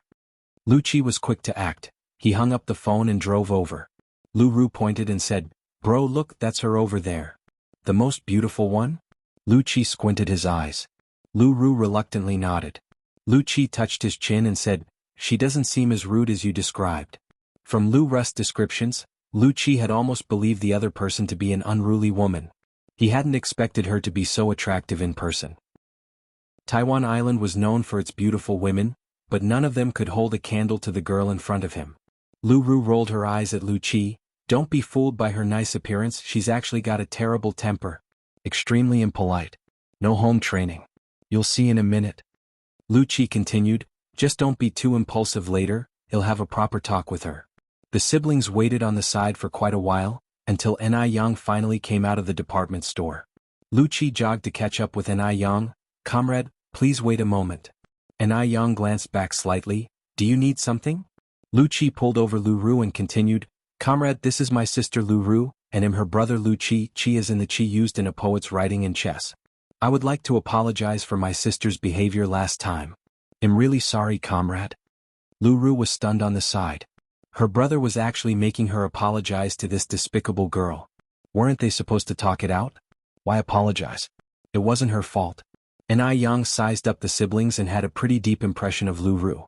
A haughty young lady like her was indeed a rare sight in Beijing nowadays. I've received your apology. Was there something else? Lu Qi choked up a little, not expecting Yang to respond that way. As the saying goes, 100 years of repair to share the same boat. Our meeting amongst the sea of people is also a kind of fate. Comrade, do you have some time? Perhaps the three of you could find a spot to grab a bite and have a chat? Chapter 933, She's not that kind of person. Second update, sit down and eat? Yang frowned inconspicuously except when she couldn't avoid social niceties. She didn't have a fondness for dining and chatting with strangers. If you have something to say, just say it, Yang said lightly, pointing to the rest chairs in the mall. We can go sit there. Yang had an intuition that this brother and sister were here for the bracelet. Oh, all right, Lu Qi said as he took Lu Ru's hand and walked over. These days the mall's rest chairs were very simple. Lu Ru sat on the chair reluctantly. If looks could kill, Lu Qi would have died hundreds of times by now. Usually, her brother was quite reliable, but she hadn't expected him to turn into this upon meeting a pretty girl. Just say what you have to say, Yang broke the silence, being the first to speak up. Lu Qi pondered for a moment before saying, Well, comrade, may I boldly ask where you bought the bracelet on your hand? Is there a problem with my bracelet? Yang's brows and eyes were clear and bright. Lu Qi cleared his throat and continued, It's like this. There's a long-lost elder in our family whose bracelet is identical to yours. So, we are wondering if the person who sold you the bracelet could be our elder? Yang followed, Are you that sure that the bracelet is your family elder's? Look at this, Lu Qi said. As he spoke, Lu Qi took out an old photo which didn't capture a person but a jade bracelet. Although it was a black and white photo, the details were captured very clearly. Anyone who knew their stuff would recognize at first glance that the two bracelets were one and the same. Yang took the photo and scrutinized it carefully. After a moment, she handed the photo back to Lu Qi. Lu Qi took back the photo. Comrade, what do you think? Can you believe what I said now? This bracelet truly belongs to my family elder, and frankly, it's also our family heirloom. Comrade, can you tell me where the person who sold you the bracelet is now? Could it be that Lu Qi and Lu Ru were Grandma Liu's descendants? But they didn't look anything like Grandma Liu. Yang's expression remained cool. What relation is that elder to you? Lu Qi said, She's my aunt. Normally a term of respect for one's father's brother's wife. Could it be that they were all Grandma Liu's nephews and nieces? Grandma Liu was currently all alone. If she could find family, that would be nice. Yang continued, I can't just take your word for it, I need to go back and verify. I think you just don't want to return that bracelet.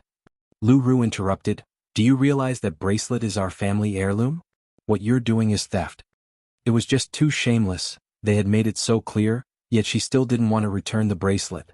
Lu Qi frowned, Xiaoru. Don't be so impolite. Comrade, I'm sorry, my sister is just like this. Lu Ru could be angered to death by Lu Qi. If she had known it would turn out like this, she wouldn't have called him over. Good for nothing whose loyalties lie elsewhere. That bracelet is originally our family heirloom. Yang wasn't upset and looked up at Lu Ru. Why don't you just claim the entire mall as your family heirloom then? Legally what you're doing is called slander. Lu Ru was left speechless. Too outrageous. This shameless girl was really just too much. Seeing Lu Ru's mood worsening, Lu Qi quickly pushed her behind him and smiled apologetically to Yang. Don't be angry with her, comrade. My sister, she just didn't grow a brain, you shouldn't stoop to her level. Yang, sensing Lu Qi's attitude was still decent, continued, To tell you the truth, my bracelet was also given to me by an elder from my family. He'll go back and ask her and check the situation. If it turns out you are telling the truth, he'll let you know her address. By the way, do you know her name? Lu Qi said, I don't know my aunt's name, but she would definitely know my father's name. He is Lu Haoshan. Yang nodded slightly. Okay, I got it. I'll tell her once I get back. Thank you for your trouble, Lu Qi continued. Do you mind telling me your name? Instead of answering directly, Yang asked, Will you have time tomorrow? Yes, Lu Qi nodded instinctively. Yang took a watch out of her pocket and checked the time. Then let's meet here at the same time tomorrow afternoon. Agreed, it's settled then, Lu Qi nodded again. After saying this, Anai Yang turned and walked away. Lu Qi watched Anai Yang's departing figure, his lips curved into a silly smile. Brother, why did you just let her go like that? Lu Ru was nearly fuming with anger. Lu Qi didn't turn back as he spoke. Didn't she say she would come again tomorrow? Lu Ru said in exasperation. You believe what a woman says? Who knows if she will show up tomorrow afternoon? Lu Qi said firmly, she's not that kind of person. Chapter 934, Great Beauty, Siblings? Some people, just by looking at their faces, you can tell their character. Lu Qi believed that Anai Yang was not one of those people. Lu Ru snorted coldly, you speak as if you know her so well. I'm going back to tell our parents, let them break your legs. Anai Yang didn't linger in the mall. After meeting siblings Lu Qi and Lu Ru, she went to visit Grandma Lu. Grandma Lu was holding Depang in her arms, watching Huang Mei opera. The opera Meng Jiangnis bitter weeping at the Great Wall brought tears to Grandma Liu's eyes. Grandma Lu. Anai Yang gently tapped on the wooden door. It's you, Yang Yang. Grandma Lu turned around, wiping her tears. Depang meowed, leaping from Grandma Liu's lap onto Anai Yang. Come, have a seat. Grandma Lu patted the small bamboo chair beside her. Anai Yang walked over and sat down. After some small talk, Anai Yang brought up the important matter. Grandma Lu, do you know Lu Haoshan? Lu Haoshan? Grandma Lu frowned. I don't know him. Could you think about it a bit more? Anai Yang continued. Grandma Lu shook her head. I still don't recognize that name, Yang Yang. Why are you asking about this Lu Haoshan all of a sudden? Then Anai Yang mentioned the matter concerning siblings Lu Qi and Lu Ru. Their heirloom. Grandma Lu said angrily, what kind of people are these siblings? When did my bracelet become their heirloom? Yang Yang, don't pay attention to them. This bracelet has always been mine. Nobody else's heirloom. Anai Yang continued, Grandma Lu, could it be possible that they are your long-lost relatives? Their father is called Lu Haoshan. Are you sure you don't know Lu Haoshan? Grandma Lu firmly shook her head. I may be old, but am not senile. I'm certain I do not know Lu Haoshan. I suspect they just want to swindle your bracelet, Yang Yang. Don't let them deceive you. Aside from her parents, Grandma Lu had 3 older brothers, 1 younger brother, 8 sisters-in-law, and about a dozen nieces and nephews, all lost during the war. Some died, some disappeared. That year of the war, Grandma Lu had been newly married when the sudden conflict took her husband's life. Whenever she recalled these memories, it became hard for Grandma Lu to breathe. Grandma Lu wiped her eyes, continuing, Now, I'm just a lonely old widow. I don't have any relatives left. Anai Yang took out a handkerchief to wipe Grandma Liu's eyes. Grandma Lu, don't be sad. Aren't you still have me? Yes. Grandma Lu nodded. She felt fortunate to have met Anai Yang in her twilight years. Had it not been for Anai Yang, she might have been gone from this world long ago. In old age, even a common cold or fever could be life-threatening. Once, Grandma Lu had lain in bed for 3 days with a fever. If Anai Yang hadn't come to see her, the grass over her grave would be several meters high by now. That's why Grandma Lu had given Anai Yang her most precious possession. She truly regarded Anai Yang as her own granddaughter. Worried that Grandma Lu might miss out on meeting her relatives, Anai Yang suggested, Grandma Lu, how about I arrange a meeting for you? Better to recognize mistakenly than to miss out on a possible miracle. I don't want to meet. Grandma Lu waved her hand. Decades have passed. If a miracle were to happen, it would have happened by now, not dragged out till today. Since Grandma Lu was unwilling to meet, Anai Yang didn't say much more. The next day, Anai Yang took a set of limited edition skincare products and punctually met at the mall as agreed. When Anai Yang arrived, she found not only the siblings Lu Qi and Lu Ru, but also an elderly man with white hair and a middle-aged woman. Seeing this middle-aged woman, Anai Yang was stunned. How come she felt this person looked so much like Dr. Jiang? The features were at least 70 or 80% similar, only much younger than Dr. Jiang. Just then, Anai Yang suddenly remembered the siblings Lu Qi and Lu Ru had come from Taiwan Island. Could this person be the one Xiaozhou was talking about? Was she the one investigating Dr. Jiang? What was her relationship with Dr. Jiang? Was she Dr. Jiang's illegitimate daughter? What hidden stories lay beneath all this? Anai Yang subtly furrowed her brow. You're here, comrade? Lu Qi, seeing Anai Yang greatly relieved, he knew Anai Yang was not the type to break promises. Anai Yang nodded. Chapter 935, Great Beauty, Siblings? Lu Qi continued, This is my father and this is my mother. Anai Yang was taken aback. Before Lu Qi introduced them, she had thought that the white-haired old man was Lu Qi's grandfather, and that the middle-aged woman and that man were father and daughter. But it turned out they were husband and wife. It really was an odd match. Lu Qi added, "My parents are very concerned about my aunt's condition, so they came with me. Please don't mind, comrade." Ai Yang smiled politely and greeted Lu Qi's parents. Lu Qi then introduced Ai Yang to his parents. "Mom, Dad, this comrade is the one who might know about my aunt." Seeing Ai Yang, Liu's father was visibly excited, eyes reddening. "Young comrade, what's your name?" With an apologetic expression, Ai Yang said, "Uncle, I might disappoint you. I checked with my family's elder last night. She said she does not know you or Lu Haoshan." "How could this be?" Lu Ru's face changed. "I think you haven't even told my aunt. You just want to keep our family heirloom for yourself." "Xiaoru." Liu's father frowned, scolding Lu Ru. Liu's father had never lost his temper with Lu Ru before. This was the first time. Startled, Lu Ru immediately shut her mouth, glaring resentfully at Ai Yang. "Wretched girl."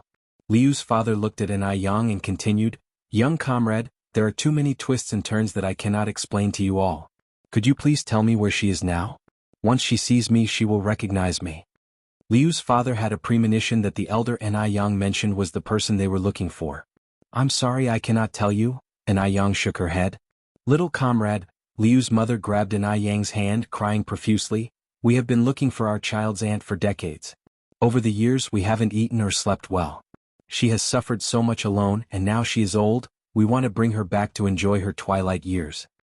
Please, young comrade, would you do us this favor? I'm begging you." Liu's mother covered her face as she cried, while discreetly eyeing the jade bracelet on Ai Yang's wrist. Exquisite, clear, its brilliant verdant color interspersed with streaks of translucent white. Smooth and flawless. It was a top-grade jade. This was their family's heirloom. How could it have ended up on someone else's wrist? Liu's mother wished she could remove the jade bracelet from Ai Yang's wrist that very moment. Ai Yang said, "Auntie, you're really mistaken.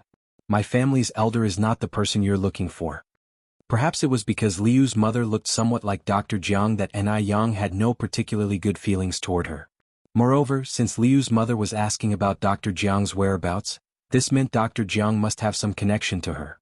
The saying about the company one keeps influencing one's behavior is not without basis. Lu Qi stepped forward. "Comrade, don't rush to deny it. Whether she is my aunt or not, we'll find out after we meet. Please just help. My aunt is already 78 this year. If we miss this chance, we might never get to meet her in this lifetime, and some regrets last forever." Liu's mother hurriedly said, Yes, young comrade, whether she is my long-lost older sister, the children's aunt, you can't decide, neither can we. We need to meet her to conclude." With the bracelet here, they were sure they wouldn't mistake the person. The person must be senile to have given such a valuable heirloom to someone else. Ai Yang shook her head. "I'm sorry, my family's elder refuses to meet you." Ai Yang couldn't speak on behalf of Grandma Lu to agree to their request. Liu's father sighed. Fire seemed to spark from Lu Ru's eyes, wishing she could burn a hole in Ai Yang. She saw Ai Yang's actions as deliberate. Ai Yang was coveting her aunt's possessions. If it weren't for Liu's father being there, she would have burst out cursing. It was infuriating. Carrying their family heirloom and now even preventing them from recognizing their relative. Heavens! How could there be such shameless people in this world? Liu's mother, clutching Ai Yang's hands, unintentionally touched the translucent jade bracelet, its cool touch relieving the summer heat, truly an heirloom's hallmark. Chapter 936, Great Beauty, Siblings? _3. Under the current circumstances, we can only act subtly, not forcefully, Lu Mu continued. Comrade, I beg you. The children's great aunt for our family is truly very important. I am kneeling down for you. As she spoke, Lu Qi's mother attempted to kneel before Ai Yang, who thankfully stopped her in time. Auntie, please don't do this. Comrade, just let these two children fulfill their filial duties to their great aunt. After so many years, their great aunt must have suffered a lot out there. We've only just managed to find out about her whereabouts. How can you bear to see us endure the pain of being apart from her? We just want her to live well in her last moments. Lu Qi's mother cried so much her voice was nearly lost, tears streaming down her face. Sorry, I can't help you with this. Ai Yang pushed away Lu Qi's mother's hand. Auntie, I have other things to tend to, I'm leaving. With that, Ai Yang turned and left. Lu Qi's mother tried to hold onto Ai Yang, but Lu Qi's father stopped her. Lu Qi's father watched Ni Yang's retreating figure and called out loudly, "Comrade, if the children's great-aunt is willing to meet with us, please come find us at the mansion in Beijing." Ni Yang moved quickly, disappearing from sight in a moment, leaving it uncertain whether she heard the words or not. "Why did you stop me just now?" Lu Qi's mother asked Lu Qi's father, continuing, "Don't you want to find our elder sister?" Lu Qi's father shook his head. "Since they don't want to talk, even if you cry your eyes out, it's useless. As long as we're sure she's in Beijing, we'll find a way." After saying this, Lu Qi's father continued, "Besides, I've already given her our address. If the children's great-aunt wants to see us, she will surely send her to find us." "Okay," Lu Qi's mother nodded, "then all right, I'll listen to you." Lu Qi's mother was a particularly perceptive person. She wasn't spoiled or arrogant, not even with Lu Qi's father's pampering, and would never make unreasonable demands. In front of Lu Qi's father, she was always a gentle and clingy person, because only a gentle and clingy person could satisfy a man's vanity. If she didn't have any tactics, would her status in Lu Qi's father's heart have remained the same for so many years? Hearing this, Lu Ru angrily said, "I knew it, that wretched girl is no good. Maybe she never even told my great-aunt about this. She must have her eyes on my great-aunt's possessions. It's so shameless. Those things belong to our family, what right does she have to take them?" The more Lu Ru thought about it, the more she became convinced it was true. Their family had been separated from their great-aunt for so many years. Surely the great-aunt would dream of seeing them, so how could she refuse a meeting? It was clearly Ni Yang causing trouble. "Shut up." Lu Qi looked at Lu Ru, his face stern. "You can't talk about her like that." "I will talk." "What are you going to do about it?" Lu Ru retorted while hiding behind Lu Qi's father. "She's just a wretched girl." "Shameless." "You." Lu Qi raised his fist as if he was about to hit Lu Ru. "Hit me then. Go on and hit me." Lu Ru taunted Lu Qi while making faces, feeling fearless with her parents there. "If you dare, come over here." Lu Qi's mother looked at Lu Qi and then said, "You're her older brother, can't you be a little more lenient with your sister?" "I think Zyrus right. It must be that little brat eyeing your great-aunt's wealth, which is why she's going out of her way to stop us from recognizing each other. The little girl is not old, but she sure has a big appetite. Just don't know if she can handle it all." Lu Qi frowned. "Mom, please don't talk nonsense, she's not that kind of person." Lu Qi's mother said with displeasure, "You don't even know her name, and yet you're so sure she's not that kind of person? Anyway, she's just not." Lu Qi couldn't really lose his temper with his mother. There's a saying, a son is a son until he takes a wife, but a daughter's a daughter all her life. His son hadn't even taken a wife yet, and he was already forgetting his mother. Thinking of this made Lu Qi's mother's brow twitch. Could that little girl be doing this on purpose? Was she deliberately trying to draw Lu Qi's attention, intending to marry into the Lu family? No. She absolutely couldn't let such a thing happen. Lu Qi's mother looked at Lu Qi. "Xiaoqi, you've always been a very sensible child. I hope you can think this through properly. That little girl is definitely not ordinary, she might be setting a trap for you." Lu Qi nearly laughed at this remark. "Mom, please be sober, will you? At this point, she doesn't even bother to give us a second glance. Do you think she would waste her energy setting a trap for me?" Chapter 937. Great Beauty? Siblings? _4. He did want Ni Yang to set a trap for him. If Ni Yang was willing to set a trap, he would definitely jump right into it. But the problem was, she simply didn't bother to do so. Lu Qi was very self-aware and had a good eye for people. He could tell that Ni Yang was different from the other girls he had met before. Liu's mother glanced at Lu Qi and then said, "I don't care, but let me say this up front, my future daughter-in-law must be chosen by me personally. Not just anyone can enter the Lu family's door." "I know," Lu Qi replied in a muffled voice. Liu's father timely interjected, "That young lady just now, she isn't that kind of person, Wenang. You and Xiaoru, if you meet her again, make sure not to say anything rude. Who knows, all these years your aunt may have relied on that young lady quite a bit." Liu's father could see that Ni Yang was not the type of girl who was greedy for money. Jiao Wentong always followed her husband's advice, and upon hearing this she nodded and said, "Yes, I know. My sister has suffered so much over the years, I'm fully aware. I'm not targeting that young girl we just met. I'm just worried that our Xiaoqi might be deceived. You know how naive our child has been since he was young, unaware of how much he's been taken advantage of by girls." After speaking, Jiao Wentong continued, "I wonder how my sister is doing now. Whether she's healthy. I really want to bring her here to stay with us soon, to let her enjoy a few good years. Liu's father sighed. From the looks of that young comrade, she probably hasn't suffered much this year. Lu Ru chimed in, almost every day Mom prays for blessings for my aunt. Even after coming to Beijing, she has not stopped.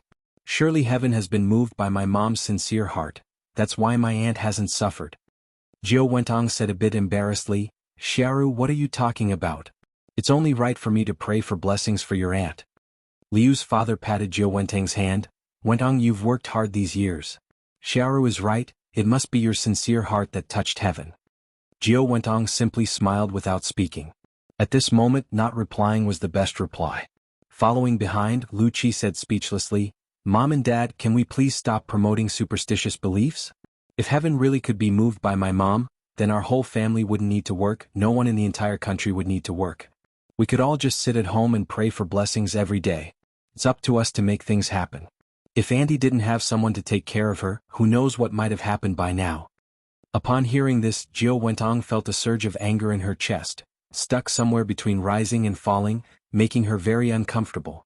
Always ruining her moment. Is this really her own son? Unfortunately, Jiao Wentong had no way to retort. Liu's father looked at Lu Qi. Regardless of whether it's useful or not, this is your mother's sincerity. I believe your aunt can definitely feel it. Jiao Wentong was a rare good wife and mother. When Liu's father first married Jiao Wentong, he was worried that this little spoiled wife might become arrogant. Later, he realized he had been overly concerned. Jiao Wentong had not only not become arrogant but was exceptionally gentle. In Jiao Wentong, Liu's father even found a sense of his younger days. Right? Lu Ru nodded. Auntie can definitely feel it. After leaving the mall, Anai Yang didn't go home immediately but made a stop at Demingxian. Today was Du Jiaojiao's birthday, and she had invited her a week ago. Du Jiaojiao didn't have many friends in Beijing, so the birthday was not a big celebration. Including Anai Yang, there were only 3 people. Fu Xiaoshuang didn't come this time. This surprised Anai Yang, as last time it seemed that Fu Xiaoshuang and Du Jiaojiao were good friends. Why didn't she come? As a rival in love, Anai Yang had a deep impression of Fu Xiaoshuang. Yang is here. Seeing Anai Yang, Du Jiaojiao immediately came over. Let me introduce you, this is Wang Hengyang and Liao, good friends of mine and my younger brother. Wang Hengyang, Liao, this is Yang, her full name is Anai Yang. Anai Yang took the initiative to greet them, Mr. Wang, Miss Li. Wang Hengyang and Liao, who were both very enthusiastic, promptly stood up, Miss Anai. Du Jiaojiao laughed and said, what's with this Mr. and Miss, it's too formal. We're all friends here, just call each other by names. Chapter 938, Great Beauty, Siblings? _5. They quickly became acquainted, going back and forth like this. Wang Hengyang said, we've been sitting here for so long, why hasn't Master Du shown up yet? Liao was also quite puzzled. Du Jiaojiao laughed and said, he's chanting scriptures in the Buddha hall, really, I don't know what joy there is in living like that. Wang Hengyang said, Master Du truly is as constant as ever. Everyone in their circle knew that Master Du practiced vegetarianism and chanted Buddhist scriptures, but few knew he could keep it up for so long.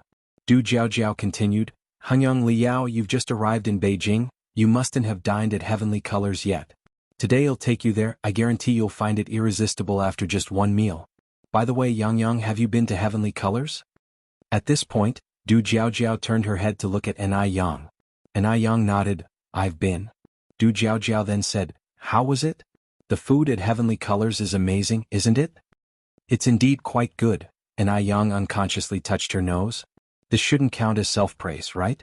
Hearing Du Jiaojiao glorify Heavenly Colors, Wang Hengyang and Liao were skeptical. Just another restaurant, could it really be that miraculous? In Shin City, what restaurant hadn't they tried?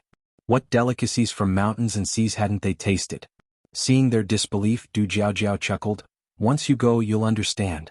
Yang, could you check in the Buddha hall how much longer my third brother will be? We're eager to go have dinner. Du Jiaojiao and Anai Yang were quite casual with each other. She often sent Anai Yang on errands and Anai Yang did the same with her. Mainly while Master Du was chanting in the Buddha hall, the household staff didn't dare to disturb him, but Anai Yang was different. After all, Anai Yang was Mo Kishin's girlfriend. He wouldn't get angry with her no matter what. Okay. Anai Yang put down her cup and walked towards the Buddha hall. As Liao watched Anai Yang's figure disappear in the direction of the door, she whispered softly, oh my god! That girl is so beautiful. Jiao, how do you know her? Du Jiaojiao said, "She's my third brother's good friend's girlfriend. She even saved my third brother once by some fluke." Liao nodded, "Oh, I see. It's a pity she settled for a boyfriend looking that gorgeous." Du Jiaojiao was taken aback. How is being beautiful related to having a boyfriend? Liao continued, "If I were as beautiful as her, I definitely wouldn't settle down so early. I'd like to pass through 1,000 admirers without a single one touching me." "Keep dreaming." Du Jiaojiao poked Liao's forehead. "It's only because our Hengyang is so tolerant. Anyone else would have left you by now. And you're dreaming of passing through crowds." And Yang reached the Buddha hall. Just as she reached the door, Yang heard the familiar sound of the wooden fish. Yang raised her hand and knocked on the door. "Knock, knock, knock." Master Du slightly raised his eyes, a hint of annoyance flickered in them, but it faded away as soon as he saw who it was. He put away the wooden fish. "Big brother Du, Sister Jiaojiao is asking when you will be done?" "I'm done now." Master Du straightened his clothes, stood up from the cushion with meticulous movements, the essence of dignity and grace in every deliberate motion, and put on his cloth shoes. "Let's go then," said Master Du as he walked to the door. "Oh." Yang nodded. Walking along she asked, "Don't you ever get tired of chanting and striking the wooden fish every day?" Master Du slightly raised an eyebrow. "Do you get tired of eating every day? Is that the same?" Yang retorted. Master Du said, "To me it is the same." Soon the two reached the main hall. 5 people, 2 cars. Wang Hengyang and Liao took one car while Master Du, Jiaojiao and Yang took another. Master Du sat in the front passenger seat, while Jiaojiao and Yang were in the back seats. Perhaps due to some fateful connection, Jiaojiao became exceptionally talkative whenever she saw Yang. Perhaps sitting in front felt bothersome after a while. Master Du slowly leaned back, his hands turning Buddha beads, and began to meditate with his eyes closed. Upon arriving at Heavenly Colors, Wang Hengyang and Liao finally realized Jiaojiao hadn't exaggerated. Heavenly Colors was truly outstanding. Both visual and gustatory experiences were top-notch. Liao, who usually could only manage half a bowl of rice, incredibly managed to eat 3 full bowls this time, plus 2 desserts. Not sure if it's an illusion, but it seems like the rice here tasted much better than anywhere else. This restaurant's boss is really amazing. Liao praised generously. Du Jiaojiao smiled and said, "I felt the same the first time I came here." Chapter 939, Great Beauty? Siblings? _6. Liao continued, "It would be great if Shin City also had a store." Du Jiaojiao joked, "You could consider moving to Beijing." After the meal, Yang had some other matters to attend to, so she left early and didn't go back to Deming Pavilion with the others. Wang Hengyang went to talk business with Grandpa Du, and Liao chatted with Du Jiaojiao in her room. "Is that the gift from the Great Beauty?" Liao asked, pointing to a beautifully wrapped box. Although she hadn't known Yang for long, Liao had already given her a nickname. "That was the Great Beauty." Du Jiaojiao nodded. "Yes, it's from the Great Beauty." Compared to Yang, Du Jiaojiao also felt that the term Great Beauty suited Yang better. "What did the Great Beauty give you? I'm really so curious." Liao picked up the wrapped box casually. "Do you mind if I open it to have a look?" "Go ahead, I would have to open it sooner or later." Liao unwrapped the box layer by layer, then exclaimed in surprise, "Oh my god! What is it?" Du Jiaojiao grew curious. "The Great Beauty is really thoughtful, come over and take a look." Liao insisted. Du Jiaojiao came over and was also a bit surprised. The box was filled with rose petals, and a faint rose fragrance lingered in the air. In the middle of the rose petals was a box of skincare products. Ice Jade Skin, this is the first time I've heard of this name. Liao picked up the box. The packaging looks really high-end, but it seems to be a domestic product. I wonder if it's any good. As she finished, Liao continued, "How well off is the great Bowtie's family? To only give a domestic skincare product. Who would dare use it?" And Yang didn't seem like the stingy type. And at that time, domestic products really couldn't stand on solid ground. Du Jiaojiao smiled and said, "The Great Beauty is still a student. She mentioned this skincare product to me before, and it must be because she found it suitable for her use that she gifted it to me. Just in time, my skin has been a bit dry these days and I've even had some acne. I'll try Ice Jade Skin tonight." Previously, when Yang had talked about it, Du Jiaojiao hadn't taken her words seriously, sharing the same sentiment as Liao. However, now that it was a gift from Yang, she certainly couldn't let down Yang's kindness. Liao continued, Even though it's from the great beauty, you should still be careful. Remember, your skin is sensitive. Back in that era, the concept of sensitive skin wasn't established, but Li Yao and Du Jiaojiao traveled abroad often and knew much more than the average person. I know. Du Jiaojiao nodded. Du Jiaojiao didn't just talk the talk. Although she had sensitive skin, she washed her face very carefully with the face wash as per the instructions when she took a shower in the evening. Then she applied aloe vera gel, acne cream, and hydrating moisturizer in sequence. These products felt cool and comfortable on her skin, without the stinging sensation she had anticipated, which surprised Du Jiaojiao. It seemed that Ice Jade Skin, although a domestic brand, was much better than she had expected. Du Jiaojiao was looking forward to the future results. Elsewhere, inside the mansion, Jiao Wentong sat at the edge of the bed massaging Lu Father's feet, and the two reminisced about events from decades ago. Your older sister was a rare good woman. I wonder if, over these years, she's remarried or not. Haoshan, do you think if your sister has married again she would still return home with us? Lu Father shook his head. She's not that kind of person. Women who came out of that era had fidelity etched into their bones. Once married, they followed their husbands, and if their husbands died, they followed their sons. They valued their chastity more than their lives and would absolutely not remarry. Go back 60 years earlier and you'd still hear talk of the chastity arch. Jiao Wenong nodded. I also feel that your sister isn't that kind of person. Lu Father sighed. These years, it's I who have let her down. It's a time of war and chaos. None of this is your fault, Jiao Wenong reassured. Your sister is so kind-hearted. I believe she will understand your predicament. Lu Father sighed again. I hope so. Jiao Wenong smiled and said, Don't worry, your sister definitely won't blame you. By the way, Haoshan, there's something I'd like to discuss with you. Go ahead, Lu Father said, massaging his temples. Jiao Wenong continued, I've made up my mind. If your sister has not remarried all these years and doesn't have any children, I'm considering adopting Xiaoru out to her. Jiao Wenong was a clever woman. She knew that after adopting Lu Ru to Grandma Lu, she wouldn't be at a loss. Chapter 940, Great Beauty, Siblings? _7 After all, that old lady didn't have many years left to live. Liu's father was taken aback. Jiao Wenong continued, Haoshan, do you agree?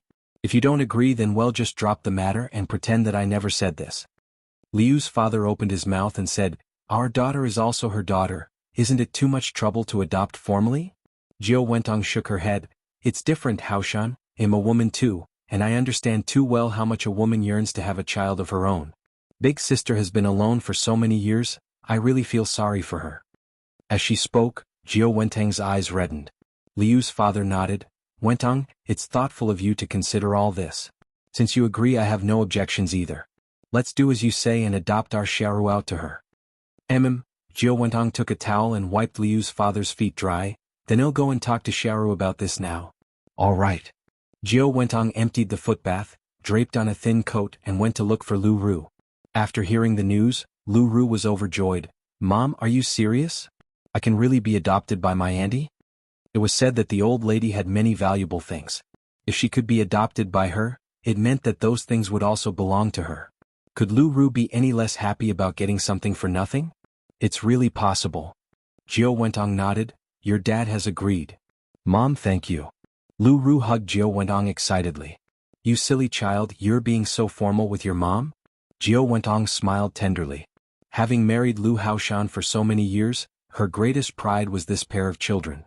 Although Lu Qi always annoyed her, children are thoughtless, and besides he was her own flesh and blood, she wouldn't hold it against him. So when can we go see my auntie? Lu Ru continued to ask. Jiao Wentong said, Your dad has already had someone check on it, we should know soon, don't rush or you'll spoil it. Lu Ru nodded, I understand. Jiao Wentong continued, Xiaoru, after you meet your auntie, you really need to temper your attitude. Your auntie was brought up with the old society's traditional education and likes those graceful and dignified young ladies. You must not clash with your auntie, it would upset your father. Lu Ru smiled and said, Unless I'm crazy, I wouldn't clash with auntie. Don't worry, you'll take good care of her. That's good. Jiao Wentong nodded in satisfaction.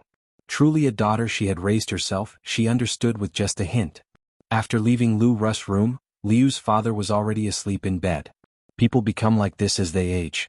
Jiao Wentong slightly frowned, pulled back the covers and lay on the other side. The Anai family always ate dinner late. During the meal, Grandma Lu arrived with her cane. Anai Tsuehua quickly stood up and said, "Have you eaten? If not, come and join us. We've only just started." Anai Yang got up to get some cutlery for Grandma Lu in the kitchen. Grandma Lu stopped Anai Yang's movement. "I've eaten, Yang, don't fuss over me. I've come to have a word with you." Anai Yang said, "Then let's talk over here. Mom, you all keep eating, you'll have a word with Grandma Lu." "All right," Anai Tsuehua nodded. Anai Yang and Grandma Lu went over to the living room. "Yang, did you go up and see those siblings today?" Grandma Lu asked. After all, it concerned her own relatives, so Grandma Lu thought it over for an entire night. She felt she needed to see them at least once. Although the name wasn't correct. What if there were a miracle? For decades, whenever she thought of those people, she could only sustain herself with memories. "I've been there," Anai Yang nodded, telling the truth. "The parents of those two siblings came too. Their mother called you big sister and said they wanted to take you back to enjoy your old age." Grandma Lu was the person concerned, and she had the right to know the truth. Big sister. How many years had it been since Grandma Lu heard this address? Ever since her younger brother and sister-in-law had passed, she hadn't heard it. For a moment, Grandma Liu's eyes turned slightly red. "Yang, after thinking it over, I want to see them. I'm still clear-headed now and won't mistake my own relatives, and if they really are my younger brother and sister-in-law, then we would miss out. Could you arrange a time for us to meet?" She was also of quite old age now, and who knew when she might pass away. Before dying, she didn't want to leave with regrets. Anai Yang nodded. "Sure, I'll make another trip there tomorrow." "All right," Grandma Lu nodded. "Then that would trouble you, Yang?" Anai Yang smiled. "It's no trouble at all, it's what I should do. This is nothing." Anai Yang also hoped that Grandma Lu would find her relatives and then be able to enjoy her sunset years. Having been separated from her family for so many years due to the troubled times, the old lattice life had been too hard. The next day, Anai Yang drove to the address mentioned by Lu's father the day before. When she arrived, Lu Qi was just about to leave the house. Seeing Anai Yang, Lu Qi said in surprise, "Comrade, why have you come?" Anai Yang smiled slightly. "My name is Anai Yang, just call me by my name. It's Grandma Lu who asked me to come. She would like to see you all." Now that Grandma Lu had decided to see them, Anai Yang no longer hid her real name. On hearing this, Lu Qi was overjoyed. "Really?" Anai Yang nodded. "Really? Are your parents free now? If they are, come with me." Lu Qi glanced behind Anai Yang and then asked, "Did your family's driver bring you here?" "I drove here myself," Anai Yang replied. Lu Qi said, "You are amazing. My little sister can't even drive." In this era, it was rare for women to drive. Anai Yang didn't continue the topic and then said, "Are your parents free now? If not, I can leave the address with you. If they are, I can take you there now to avoid you having trouble finding it later." Lu Qi eagerly nodded. Free. They're free. Come inside with me and I'll go tell my parents right away. They'll be very happy to hear this news." Anai Yang followed Lu Qi inside. The mansion the Lu family lived in was extraordinarily luxurious. Without certain status and position, one really couldn't live in such a place. The servant was very courteous and hurriedly brewed tea for Anai Yang. Lu Qi then said, "Anai Yang, you wait here for a moment, I'll go find my parents. They're upstairs." "Okay," Anai Yang nodded. Upstairs. Lu's father and Jiao Wentong, upon hearing the news, were very happy. They were planning to sleep in, but now they didn't feel like sleeping anymore and quickly got dressed. "Xiaoqi, go call your sister." "Got it." Lu Qi went to Zaira's room. Xiaoru also changed her lazy attitude, and upon hearing that they could go to Grandma Liu's place, she got up at once. Knowing Grandma Lu liked the delicate damsel type, she even specifically changed into the cheongsam she had bought last time. After calling everyone, Lu Qi went downstairs. "Anai Yang, just wait a little longer, they'll be down soon." "Okay," Anai Yang picked up the cup and took a sip of tea. Chapter 941. The truth emerging from the surface. Lu Qi took 2 plates of exquisite pastries from the servant's hands and placed them on the table. "These are our Bay Island specialties, pineapple cake and red turtle cake, have a taste." "Thank you." Lu Qi sat opposite Anai Yang, unsure of what to do with his hands and feet. This was clearly his home, yet he felt more nervous than Anai Yang. In contrast, Anai Yang showed no hints of strangeness in her expression, her calm demeanor as if she were the hostess. Her presence was naturally awe-inspiring. Such a unique aura could not be mimicked by the average person. Eat the pastries." Lu Qi pushed the pastries towards Anai Yang. With polite insistence, Anai Yang reached for a pineapple cake. The crust was crispy and delicious, the filling soft and sweet. It tastes really good. Lu Qi's face flushed for a moment, somewhat embarrassedly he said, if it's good, feel free to have a few more pieces. Ai Yang's gaze swept inconspicuously in the direction of the staircase. Are your uncle and aunt from inland? Lu Qi first paused, then nodded. Yes, my dad and mom are both from inland. My dad stayed on Bay Island for some irresistible reasons and has now settled in Bay Island, having not returned to Beijing for many years. Do inlanders get used to living in coastal cities? Ai Yang asked. Bay Island is surrounded by sea on all sides, and the climate is very different from the land. It's fine for just traveling, but if you're a native northerner, living in a coastal city would definitely be quite uncomfortable. Lu Qi said, we were born and raised on Bay Island since we were young, and are already used to its climate. My mom was originally from the south anyway, where the climate is similar to Bay Islands. My dad has spent half his life on Bay Island, so even if he wasn't used to it, he should be by now. Ai Yang expressed her surprise. So Auntie is from the south? I'm also from the south. Which part of the south is Auntie from? Dr. Jiang's family is originally from Beijing. Beijing and Haicheng are thousands of kilometers apart. In days before the widespread use of communication technology, people living so far apart would hardly have any connection. Moreover, the chance of being an illegitimate daughter was also not likely. Dr. Jiang went overseas with Zhao Qing 22 years ago, and when she returned to her country 12 years later she was already 34 years old. Dr. Jiang is only 68 years old this year, and although Liu's mother looks young, she must be at least in her 40s or 50s. The ages don't match up. The only possibility is that Liu's mother is Dr. Jiang's younger sister, who had died many years ago, Jiangji. Really? Lu Qi responded with astonishment.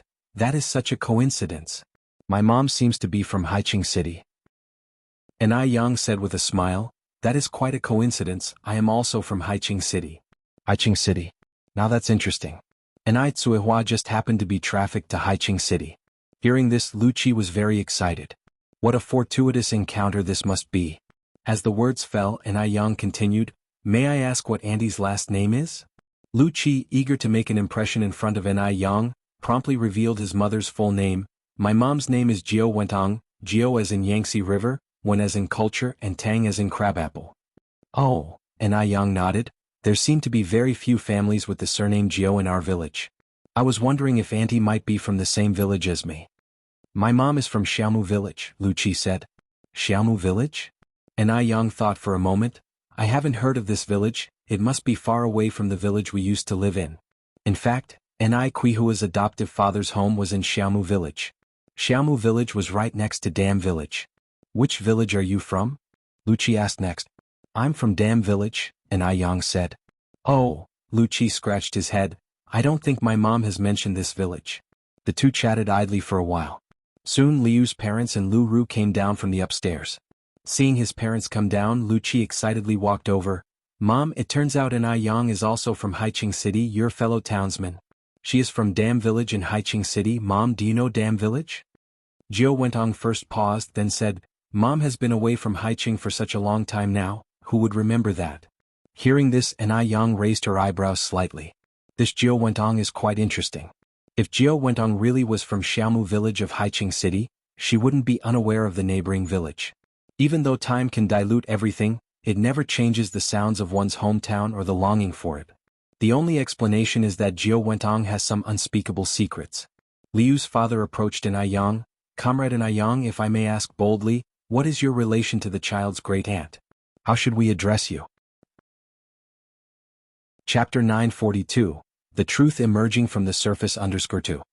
Ai Yen gave a slight smile but did not directly answer Liu's father's question and instead said, Uncle, if you really are Grandma Liu's relatives, she will tell you when the time comes. All right, Liu's father nodded. Let's get going then. It was only then that Lu Ru realized that Ai Yen had also come.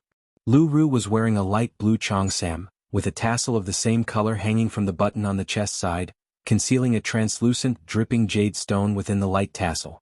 Lu Ru had a tall figure. Although her skin was dark, her overall facial features were delicate. This outfit significantly softened her usual aggressive demeanor, giving her a bit of a graceful beauty. However, the person standing opposite her today was Ai Yen. Coincidentally, Ai Yen was also wearing a cheongsam today, a plain white one with a red jade clasp that matched the red edge of her hair clip. As she moved, the jade swayed, shimmering brilliantly. Her eyebrows seemed like distant mountains, not drawn yet naturally dark. Her lips appeared as if dabbed with sand, naturally red without emphasis. With such a dazzling person in front, Lu Ru's beauty seemed somewhat insufficient. Lu Ru tugged at her skirt and looked up at N.I. Yen, her eyebrows tightly furrowed. This wretched girl, she must have done it on purpose. Knowing that she was going to wear a cheongsam today, so she followed suit.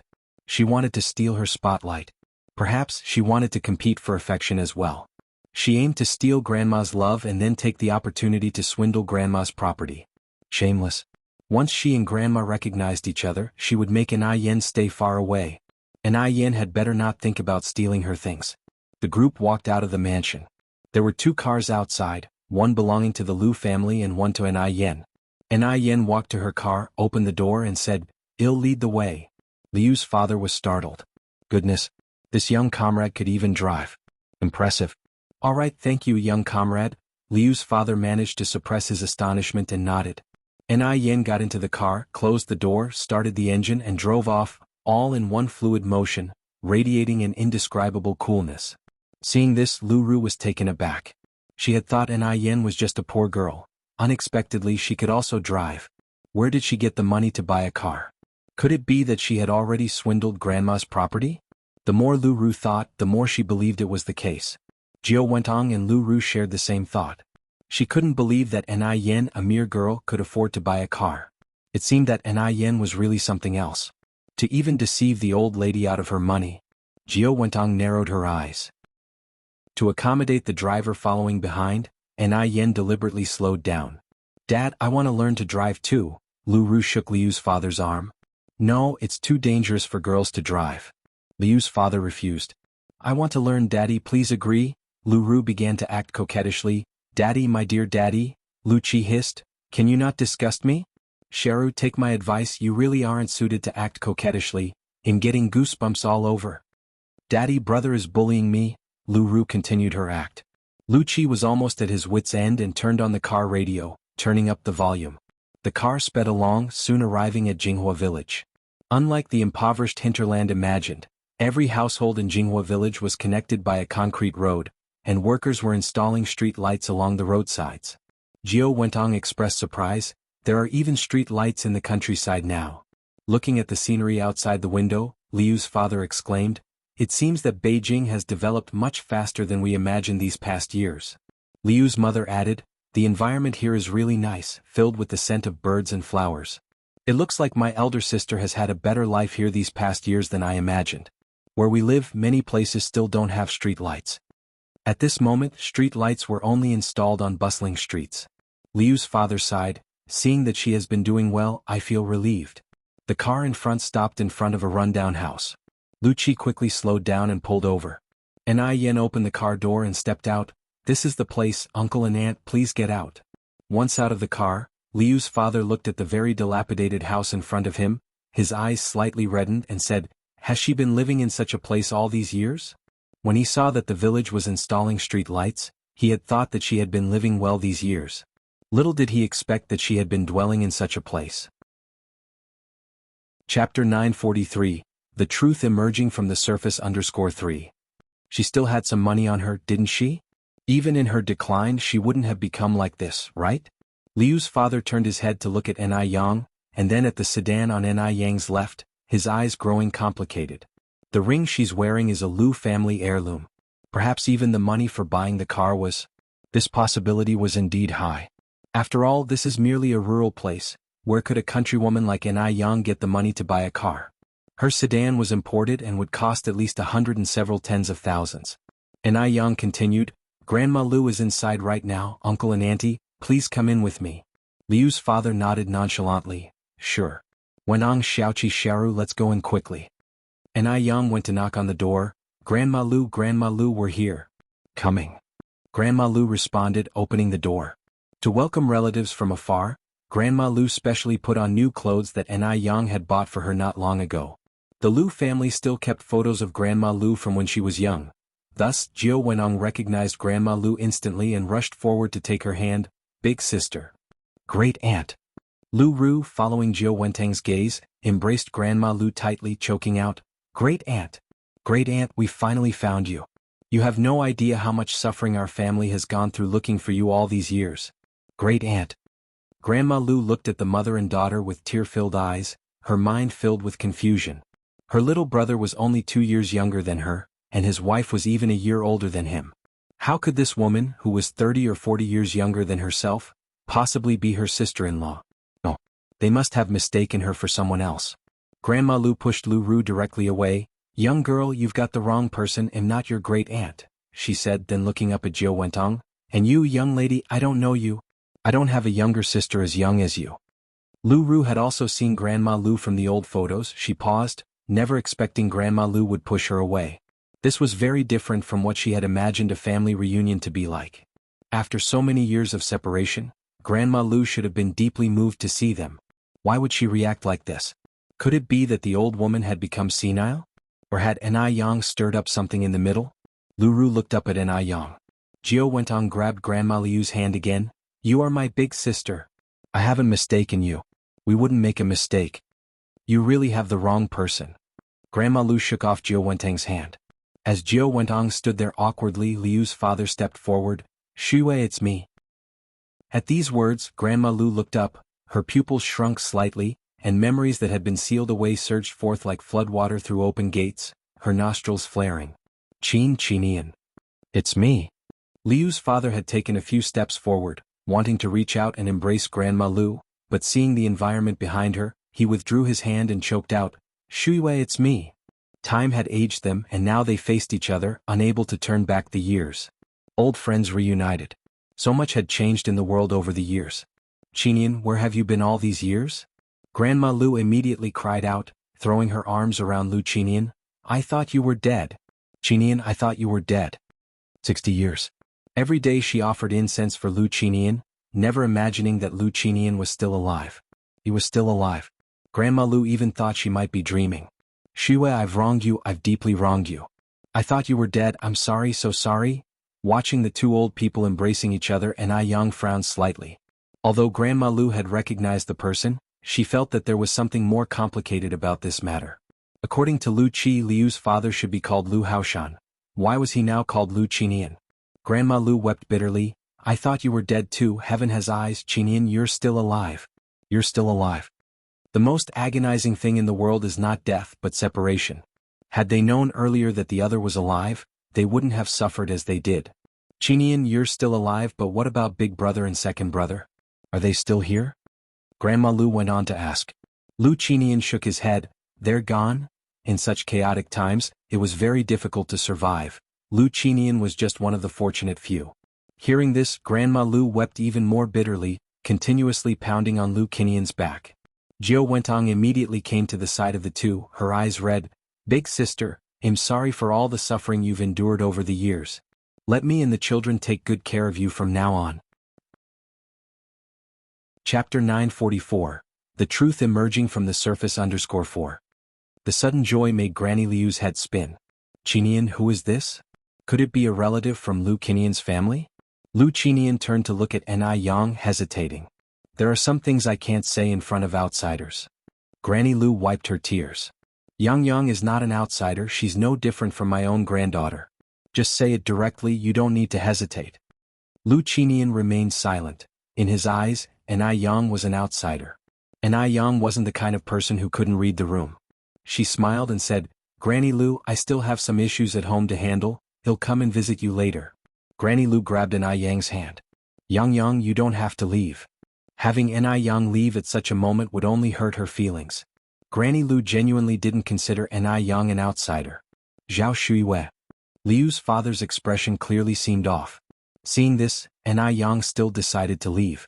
If she insisted on staying, it would make her uncomfortable, and so would the Lu family. Besides, their home was close to Granny Liu's. If anything really happened, she could still rush over to help her. After Enai Yang left, Liu's father sighed in relief. Granny Lu pushed open the half-closed door. Come in and sit with me. The house was dilapidated, but it was kept very clean, and there was even a TV in the living room. Jiao Wentong carefully surveyed the environment. The fact that there was a 3,000 yuan TV showed that the old woman still had a fair amount of money. Granny Lu was busy pouring water for everyone. Jiao Wentong hurried over to help. Let me help you with that, sister. The tea set at Granny Liu's was quite old, though clean, making Liu's father somewhat hesitant to drink from it. He hadn't used such worn-out cups in many years. Considering the state of the house, who knew if it had been crawled over by rats? Liu's father was hesitant, and Lu Ru, who was used to living comfortably, was even more so. Lu Qi, however, didn't mind. He was thirsty and picked up the cup to drink. Auntie, this tea is wonderful. Is it barley tea? Granny Lu nodded and smiled. Yes, it's barley tea. If you like it, I can pack some for you to take when you leave. I have plenty here. With that, Granny Lu turned to Liu's father. Qinian, can you talk now? Who are these children to you? How have you really been all these years? Hearing this, Liu's father sighed deeply, his face full of pain. He began to talk about his difficult past years, how he braved gunfire and crossed seas alone to reach Taiwan Island, and there achieved some success. Thankfully, in my most difficult and helpless times, I met Wentong. Wentong is a good woman. She didn't mind my age or that I had been married before, and she took great care of me. Without her, I might have died. After we got married, Wentong gave birth to 2 children, one named Lu Qi and the other Lu Ru. Xiaoqi Xiaoru, come and greet your auntie. Hello, auntie. Lu Qi and Lu Ru approached Granny Lu. Granny Lu was stunned. She hadn't expected Lu Qinian to have remarried. Not only had he remarried, but he also had 2 children. Her years of waiting seemed at that moment to become a joke. Hearing this, Granny Lu staggered backwards, nearly falling, but Lu Qi promptly steadied her. Auntie, are you all right? I'm fine. Granny Lu waved her hand and looked up at Lu Qi. Child, do you know what my last name is? Lu. Lu Qi guessed. It should be Lu, right? Otherwise, why would an Yang call her Granny Lu? No. Granny Lu shook her head, her tone ambiguous between sadness and joy. My surname is Zhao Shuiyue. I called myself by the Lu surname because my late husband was a Lu. Yes, Lu Qinian was her husband. They were a couple who had gone through the formal wedding rites. Old-time women adhered to the principle of following their husband, and after his death, their son. Especially for Zhao Shuiyue, coming from a prominent family, this concept was deeply ingrained.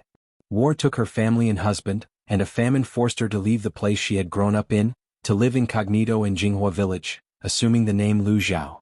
Nobody knew that she had had her own name. She was Zhao Shuiyue. Chapter 945.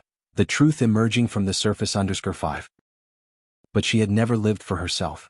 By the time she learned the truth, she already had 1 foot in the King Yama Hall. How did it come to this?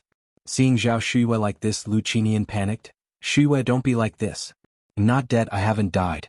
I'm still alive, I know I've wronged you all these years. But I couldn't help it, it was all due to the circumstances. Zhao Shuiyue looked at Lu Qinian with a desolate gaze. So, what have you come here for today? Are you here to boast that you now have a son and a daughter while I've lived like a joke? Lu Qinian, ask yourself, has the Zhao family ever mistreated you? What did you promise my father? Since you're still alive, why didn't you come looking for me? Looking at your clothes, it doesn't seem like it's because you couldn't afford to, right? Some people would be better off dead. All these years, if Lu Qinian had truly wanted to find her, he would not have failed to do so. But Lu Qinian hadn't. Not only had he not, but he had also remarried. How ironic all of this was. Back then, Lu Qinian was just a destitute beggar too poor to eat, fainting at the doorstep of the Zhao family. It was old Master Zhao who took pity on him, picked up the half-dead Lu Qinian, and later took him in as a son-in-law. Unfortunately, the good times didn't last long. The couple had been married for hardly half a year before war broke out. The entire Zhao family, over 200 people, were either killed or fled, in the end leaving only Zhao Shuiyue alone. Shuiyue, I've wronged you. I apologize to you. Lu Qinian immediately knelt on the ground. Shuiyue, please forgive me. From now on, my children with Wentong will be your children, they will take good care of you, and moreover, Wentong said she wants to give Xiaoru to you as an adopted child. Lu Ru also knelt down. Auntie, please forgive my father. He had no other choice, I assure you. From now on, you'll be my own mother, and when you pass on, I will carry the funeral banner and smash the bowls for you. Carrying the funeral banner and smashing the bowls is a custom after an elder's death, generally performed by the eldest son. However, in the absence of a son, a daughter can also do it, and it is usually the person who performs these rites who inherits all of the elder's wealth. This old woman was so rich, of course she wanted to inherit her wealth. Jiao Wentong too knelt down, dragging Lu Qi with her. Big sister, I know all of this is my fault, it was me who pitted Haoshan, it was me who shamelessly wanted to marry him. If you mind my existence, I can divorce Haoshan. Big sister, as long as you're willing to forgive Haoshan, I'm willing to do anything. The whole family was kneeling neatly in front of Zhao Shuyue, their sincerity evident. Grandma Lu turned away. My husband Lu Qinian died 60 years ago. I do not know any of you, please leave. 60 years. She would have preferred it if Lu Qinian had never lived at all. Shuyue, you can't be so heartless, Lu Qinian pleaded, holding on to Zhao Shuyu's legs. I know I've wronged you, but who in this life doesn't make a single mistake? Lu Qinian continued, Shuyue, I know these years have been hard for you, but I hope you can also understand me. Think about it, in our parents' generation who didn't have multiple wives and concubines. Without you by my side, I couldn't just watch the Lu family lineage die out. And I truly didn't know you were alive. If I had known, I certainly wouldn't have done this. Shuyue, please give me a chance to make it up to you. I really know I was wrong. In that era, not to mention Zhao Shuyu's parents, even her brothers had multiple wives and concubines. He might have been guilty, but his crime was not worthy of death. Auntie, Lu Ru tugged at Zhao Shuyu's sleeve. They say a man's knees are gold, and now my father and brother have both knelt before you. Come back with us. From now on, I'll make sure you live in a big house, eat the best foods. Zhao Shuyue closed her eyes. Go back, I don't know you. Auntie. Lu Ru grasped Zhao Shuyue tightly. I'm not your auntie. Zhao Shuyu's voice trembled slightly. Lu Qinian went on. Shuyue, we're both of advanced age now. What's there that we can't forgive? There is only this one life, no afterlife. I hope you can understand that. I believe if our parents were still alive, they too would understand me.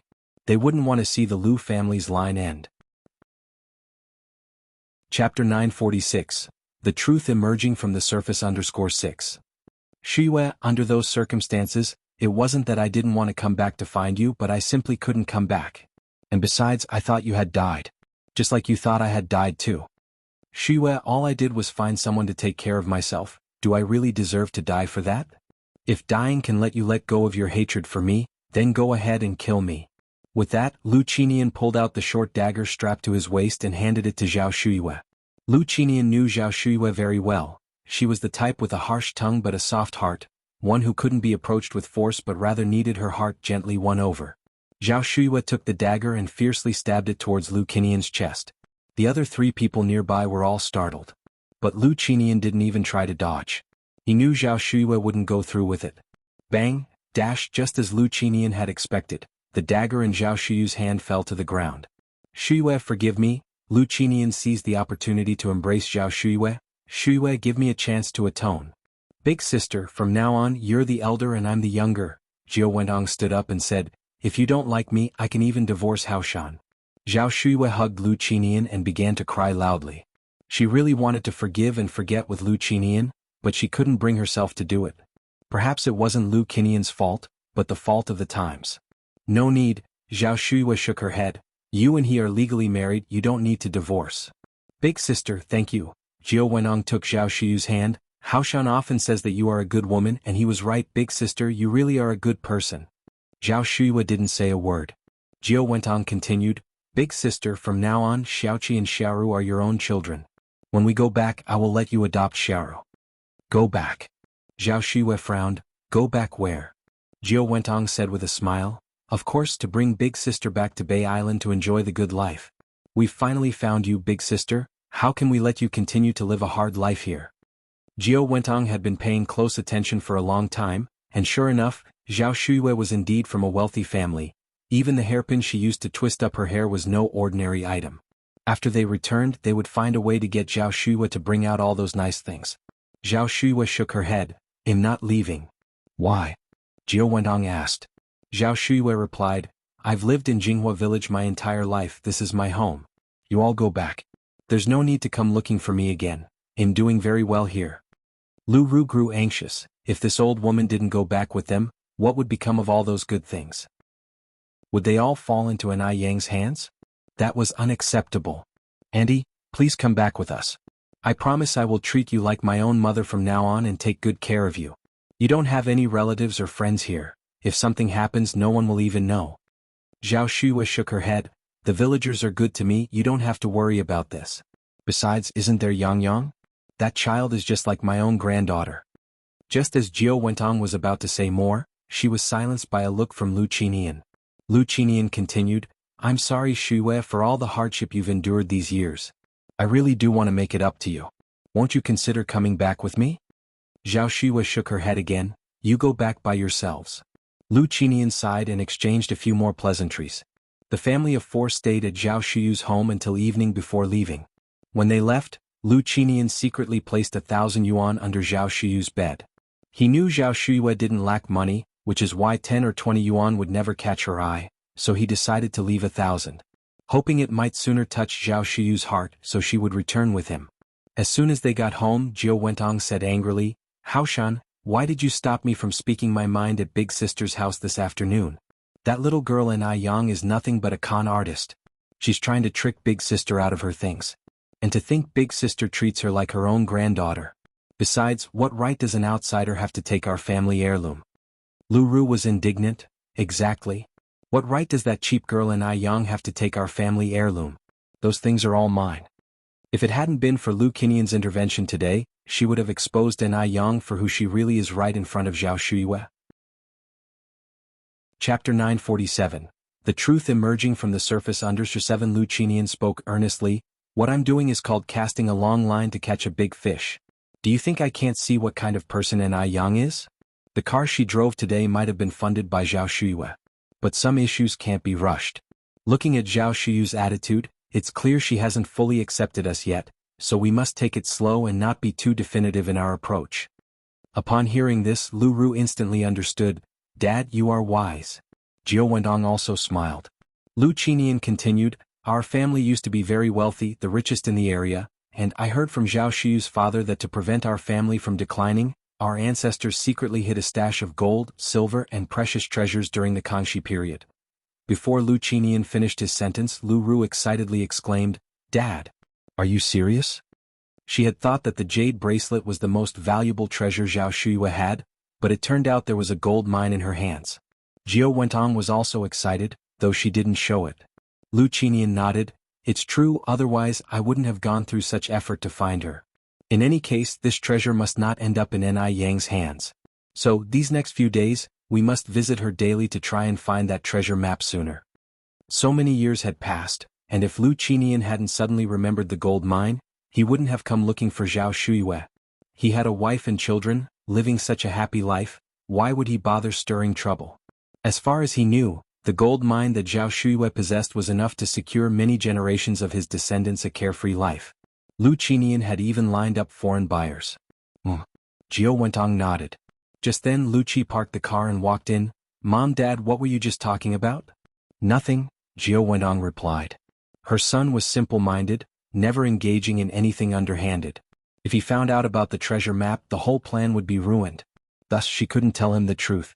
After the Lu family left, Yang, carrying the food, arrived at Zhao Shu's home. Grandma Lu, Yang knocked on the door. Zhao Shu opened the door from inside. Yang is here. As the two of them entered, Yang noticed a slight redness around Zhao Shu's eyes and asked, Grandma Lu, are you all right? Zhao Shu shook her head. I'm already 1 foot in the grave, what can be wrong with me?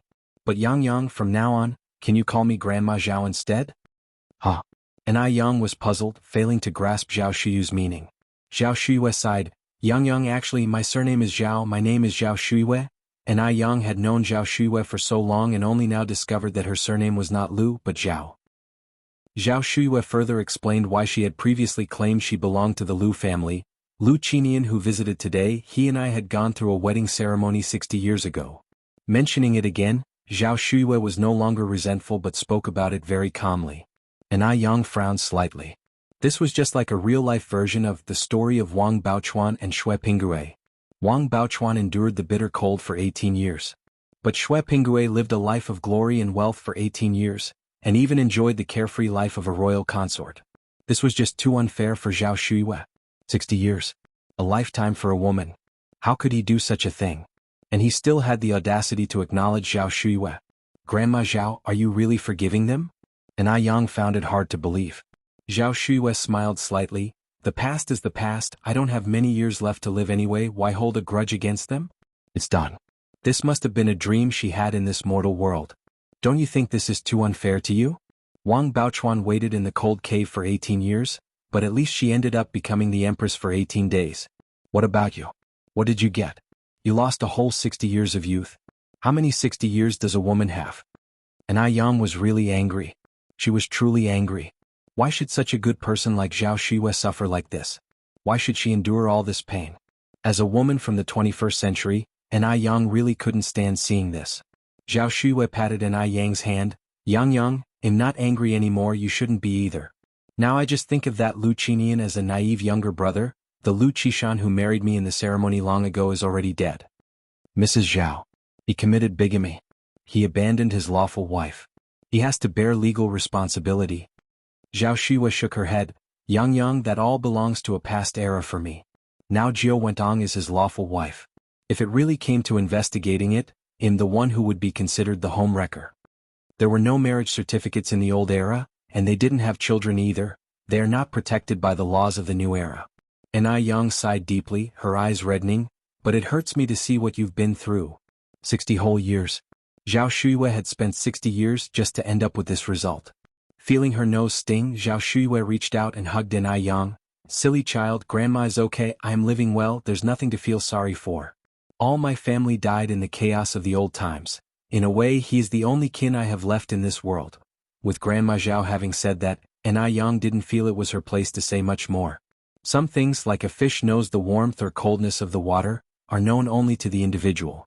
Mrs. Zhao, if his family ever dares to bully you or disrespect you again, just tell me. They'll stand up for you. Certainly, Zhao Shiyue nodded her head. The next day the Lu family came early, not bringing Lu Qi this time but just Lu Qinian, Jiao Wentong and Lu Ru. Lu Ru came carrying 2 big bags of clothes saying, Auntie, look, these are clothes I bought for you. Please go in and try them on to see if they fit well. Okay, Zhao Shiyue took the clothes.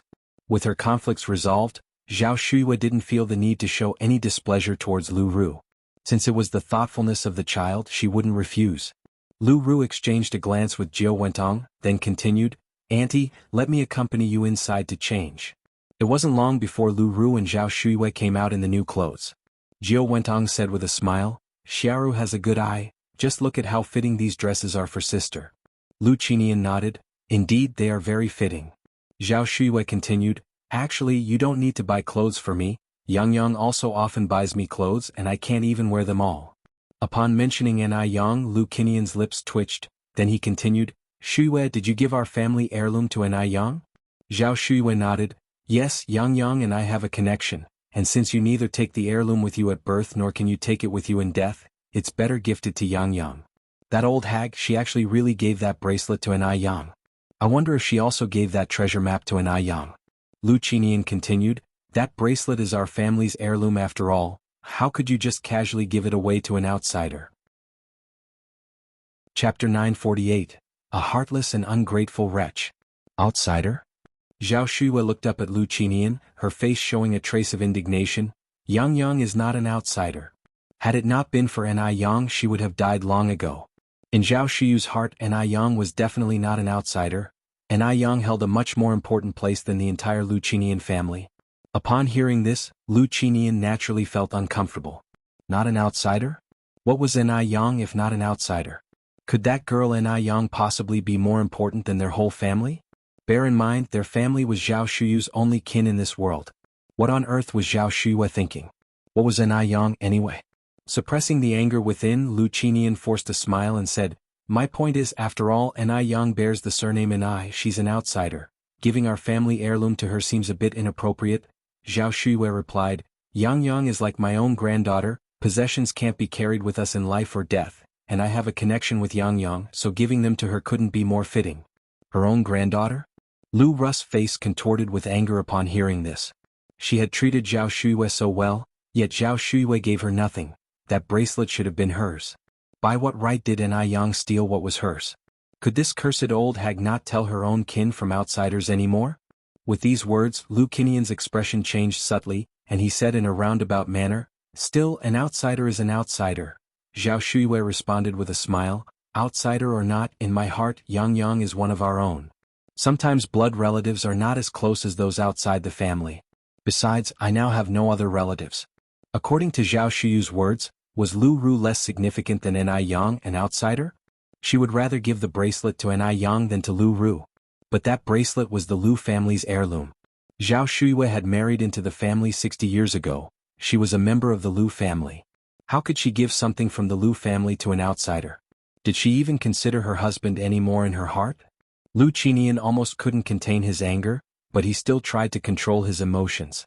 The current situation deemed the gold mine and the treasure map more important. He couldn't afford to fall out with Zhao Shuiyue. The former Zhao Shuiyue had been understanding, knowledgeable, and dignified. Why had she become like this now? She was just a stubborn, reclusive, peculiar old woman. She deserved to have been a widow for so many years. It was karma. Lu Qinian steered away from the subject. Shuiyue, you're getting on in years and it's not good to be without someone to look after you.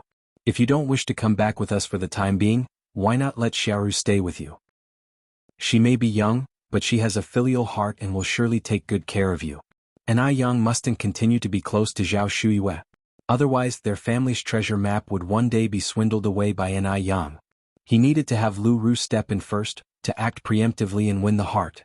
Lu Ru promptly clung to Zhao Shiyu's arm. Yes, let me stay to take care of you. Rest assured, I promise to be obedient, to honor you better than my own mother, and not to make you angry.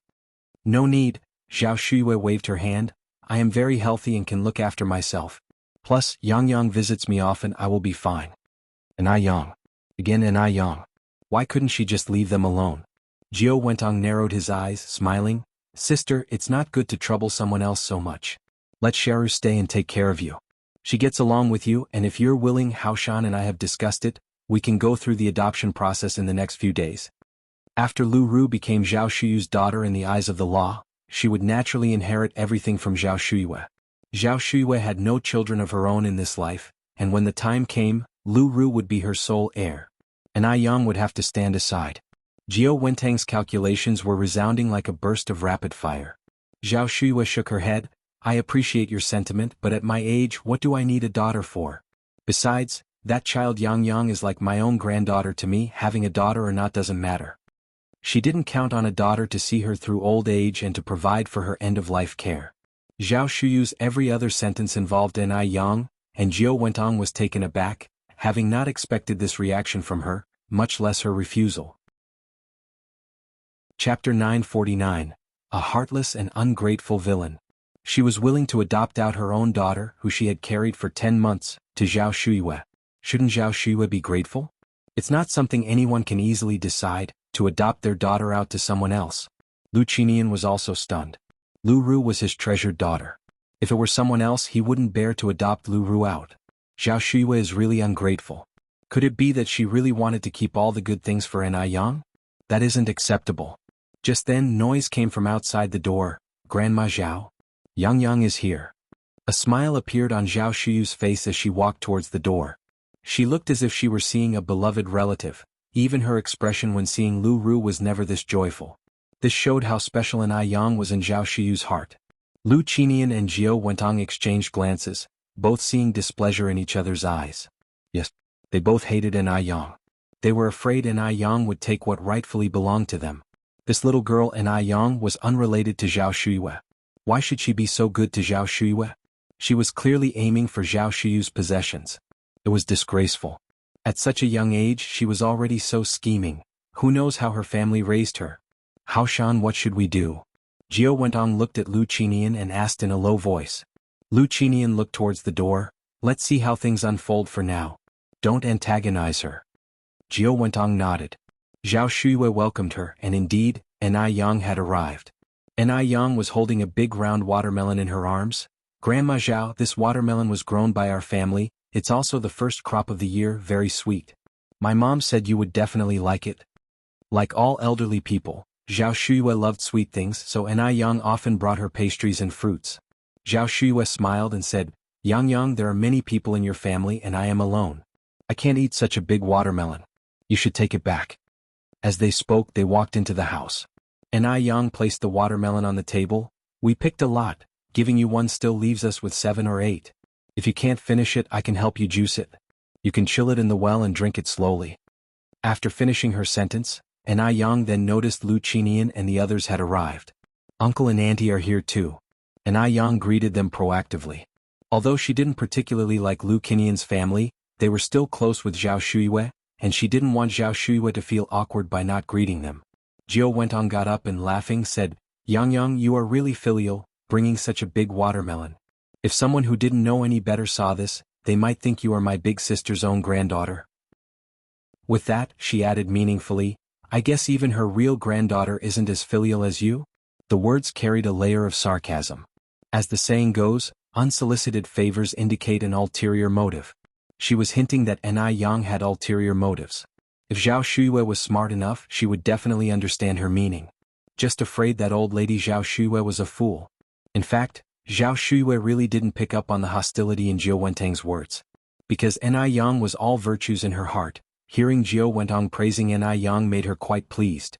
Yang smiled faintly, her tone light, Auntie is joking.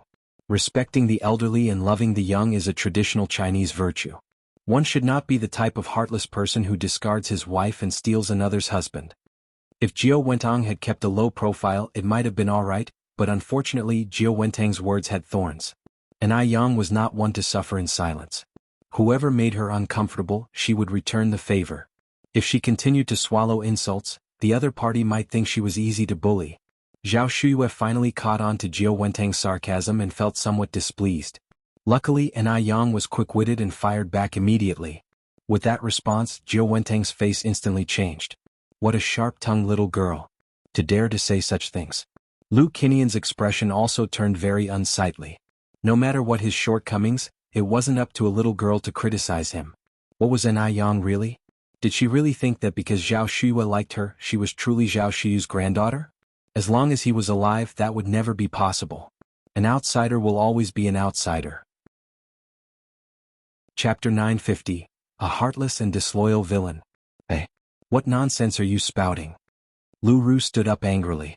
Yang slightly raised her eyebrows and retorted, Isn't respecting the elderly and loving the young a traditional Chinese virtue? Isn't abandoning one's wife and snatching someone else's husband heartless? Am I making this up? You don't understand. My parents had their reasons. They are not heartless people. Lu Ru couldn't stand Yang's sarcastic comments about her parents. Men, how many are not flirtatious? Having 3 wives and 4 concubines is quite normal. Besides, her dad did not have many women. He was involved with only 2 in total. And being born in troubled times, they were involuntary in their actions. Why did Yang have to rub salt in the wounds? Was that satisfying? Yang smiled faintly and spoke indifferently, Miss Lu, I didn't specifically name anyone. Why are you in such a hurry to take it personally? Throughout, she had not mentioned Jiao Wentong and Lu Qinian at all. It was Lu Ru who was in a hurry to take it personally.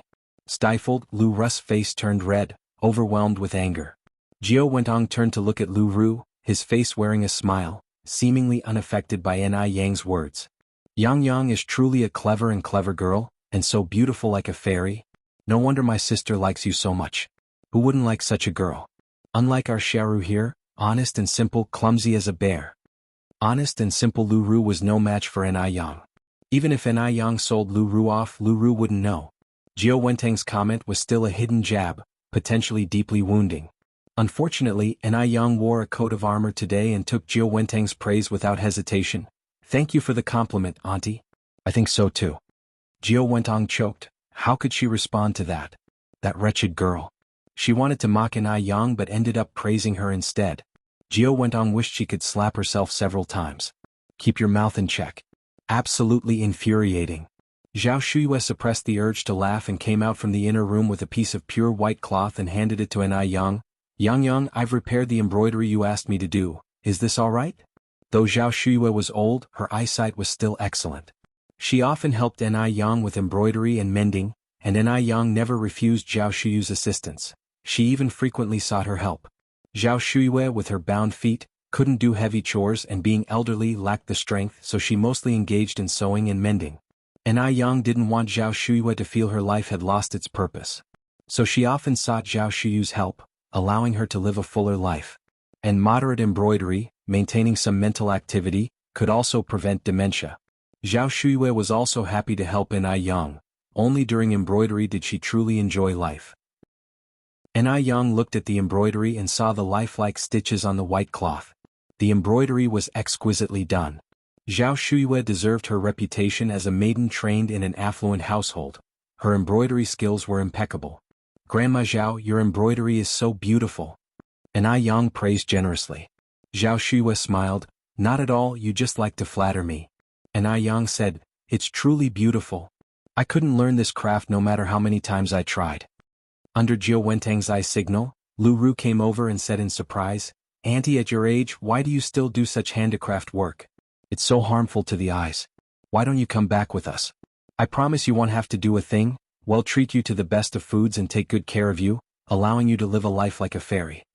And I Yang was really heartless, using Zhao Shuyu's bracelets and spending Zhao Shuyu's money, yet still making Zhao Shuyue work for her. How could there be such shameless people as an I Yang in this world? Lu Qinian stood up and said, "Xiaoru is right, this embroidery is too straining on the eyes, it's not suitable for you. Shuyue, you should come back with us. We have a nanny at home who can take care of you specially. Moreover, it's not convenient for you in the countryside. If you want to buy something, you have to go to town. We live in the city center now, you can buy whatever you want, eat whatever you want. Besides, the countryside is not as lively as the city. Later, let Xiaoru keep you company in Beijing city center, and then we can all go to Taiwan Island." Chapter 951. A Heartless and Ungrateful Wretch. _4. Bay Island is an island where it's spring all year round, and the scenery is picturesque. There are many fruits and seafood here that you can't find in Beijing. I think you'd definitely fall in love with the place. Lu Qinian had figured it out. This Ai Yang might have known about the village with the treasure map all along, which is why she deliberately got close to Zhao Shuyue, to win Zhao Shuyue's favor. What's most important now is to get Zhao Shuyue out of here as soon as possible, to leave Ai Yang, this person with ulterior motives, empty-handed. Zhao Shuyue didn't pick up on the hidden meaning in the father and daughter's words and said with a smile, "Although I'm getting on in years, I'm not blind. Embroidering a little flower is no big deal. No golden sand or silver nest compares to my own dog kennel. I'm not going anywhere, I'm staying in Jianghu village. No matter how good Bay Island may be, it's not the place that gave birth to her or raised her.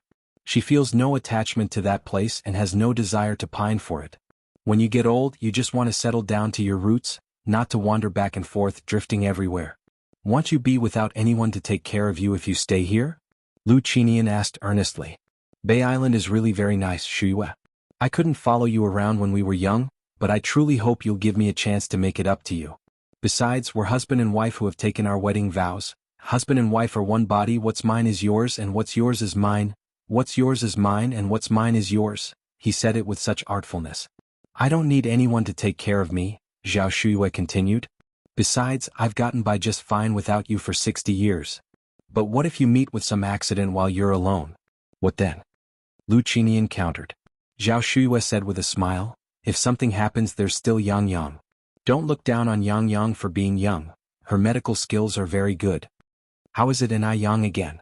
Lu Qinian was infuriated but couldn't show it. "How can we always trouble comrade Ai Yang? After all, we are the real family." Family? Lu Qinian had abandoned Zhao Shuyue for 60 years, and now he had the nerve to say such a thing. Does he still want to have his cake and eat it too? Ai Yang responded indifferently, "Uncle, rest assured, since I call Grandma Zhao Grandma, I don't consider her an outsider. As long as she is willing, I will take care of her until the end of her days." Ai Yang's words were meant to show Lu Qinian that Zhao Shuyue was not a poor, lonely old lady without anyone to rely on. If Zhao Shuyue really went with Lu Qinian, given the characters of Jiao Wentang and Lu Ru, would she have good days ahead? Not a chance.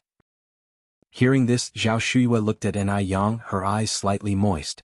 The feeling of having younger generations to rely on was really wonderful.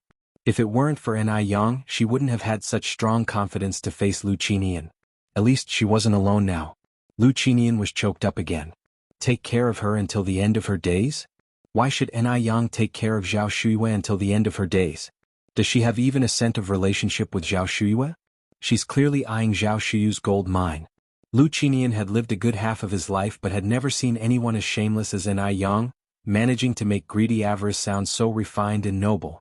Zhao Shuyue is a fool to have been deceived by such a young girl. Such are her ways, yet she claims to be from a rich family. Truly, she's tarnished the Lu family's reputation completely. Noticing the uneasy atmosphere, Jiao Wentang smoothed things over with a smile. Big sister has lived here for so many years, it's normal for her to not want to leave for the time being. Don't worry, if you don't wish to return, we won't force you. Our family's door is always open to you, and you're welcome to return whenever you want. Jiao Wentong was a smart person. She knew not to push too hard at this moment. She was making a strategic retreat. After all, Zhao Shuiyue, that old hag, had in her hands a treasure map worth a fortune. She needed to coax Zhao Shuiyue for now. Once she got that treasure map, she would make Zhao Shuiyue regret her actions today. Zhao Shuiyue nodded in agreement. The three members of the Lu family stayed with Zhao Shuiyue for a long time, and when they left in the evening, they insisted on leaving Lu Ru to take care of Zhao Shuiyue. But she refused them. In the car, Jiao Wentong expressed her worries. Haoshan, big sister seems to be rather guarded against us now. Lu Qinian sighed. Well, take it slow. Jiao Wentong was anxious. How could he not be? But what could be done in haste? With that, Lu Qinian added, in the future, let's come here every day. I refuse to believe Zhao Shuyu's heart is made of stone. It will warm up eventually. Chapter 952. A heartless and ungrateful wretch. _5. Wentong nodded. Lu Ru frowned and said, Mom is really getting senile even though we're her real family, yet she favors Yang so much. I spent the whole day talking to her and she didn't even give me a single strand of her hair.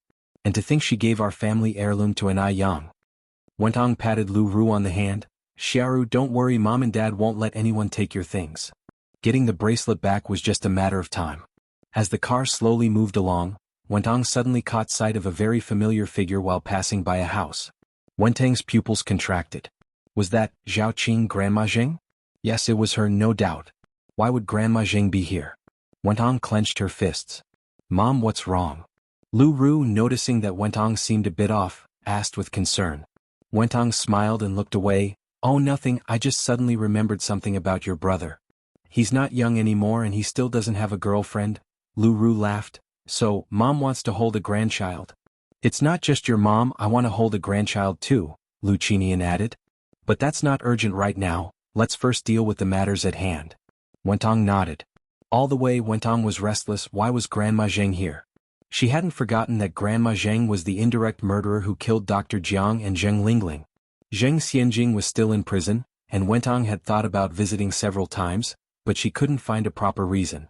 She had no relation to Xianjing, visiting would only raise suspicions. Yet if she didn't go, she would be restless. After all, Xianjing was the only bloodline Lingling had left in this world. After returning, Wentong had someone investigate Grandma Zheng. The response she got was that Grandma Zheng had moved from the city to her daughter's house in the countryside. Could it be that the house she had just passed was Grandma Zheng's daughter's? Wentong sat in front of the dressing table with her eyebrows tightly furrowed. What's wrong, Wentong? Lu Qinian asked as he came out of the bathroom after his shower. Wentong shook her head. It's nothing, I'm just a bit worried that we might be fooled by Yang and she might have already gotten her hands on the treasure map before us, especially since she's already been given our family's heirloom bracelet. That shouldn't be the case, Lu Qinian replied. The stuff in that gold mine is worth a fortune. If Yang had already gotten the treasure map, she wouldn't still be living in the countryside, she would have likely moved to the city by now. A place in the countryside with underdeveloped transport and lacking everything. Why would Yang stay in the village if she had the means to move? Wentong nodded. That makes sense. Deming Xian. After using the Ice Skin Jade product for 5 straight days, the condition of Du Jiaojiao's skin had improved unbelievably. The acne was gone, the skin was no longer dry, and while it hadn't yet reached the smoothness of a freshly peeled egg, it was no longer peeling like it was before, a night and day difference from her previous skin condition. She believed that if she used it for a few more days, her skin would be radiantly moist. Jiao looked at herself in the mirror, delighted, and started to ferociously kiss the Ice Skin Jade product's packaging. This was incredible. From now on, she no longer needed to plaster layers of foundation on her face. When Liao visited Jiao at noon, she was also a little shocked. Jiao, what skincare product have you been using? Your skin has recovered so quickly and even the acne is gone. And, maybe it was just her imagination, but Liao felt like Jiao seemed to have become much fairer than before. What skincare product could be this effective? Jiao smiled and said, it's the Ice Skin Jade product that the beautiful lady gave me. I didn't expect the effects to be this good at first. Liao was somewhat incredulous. Really?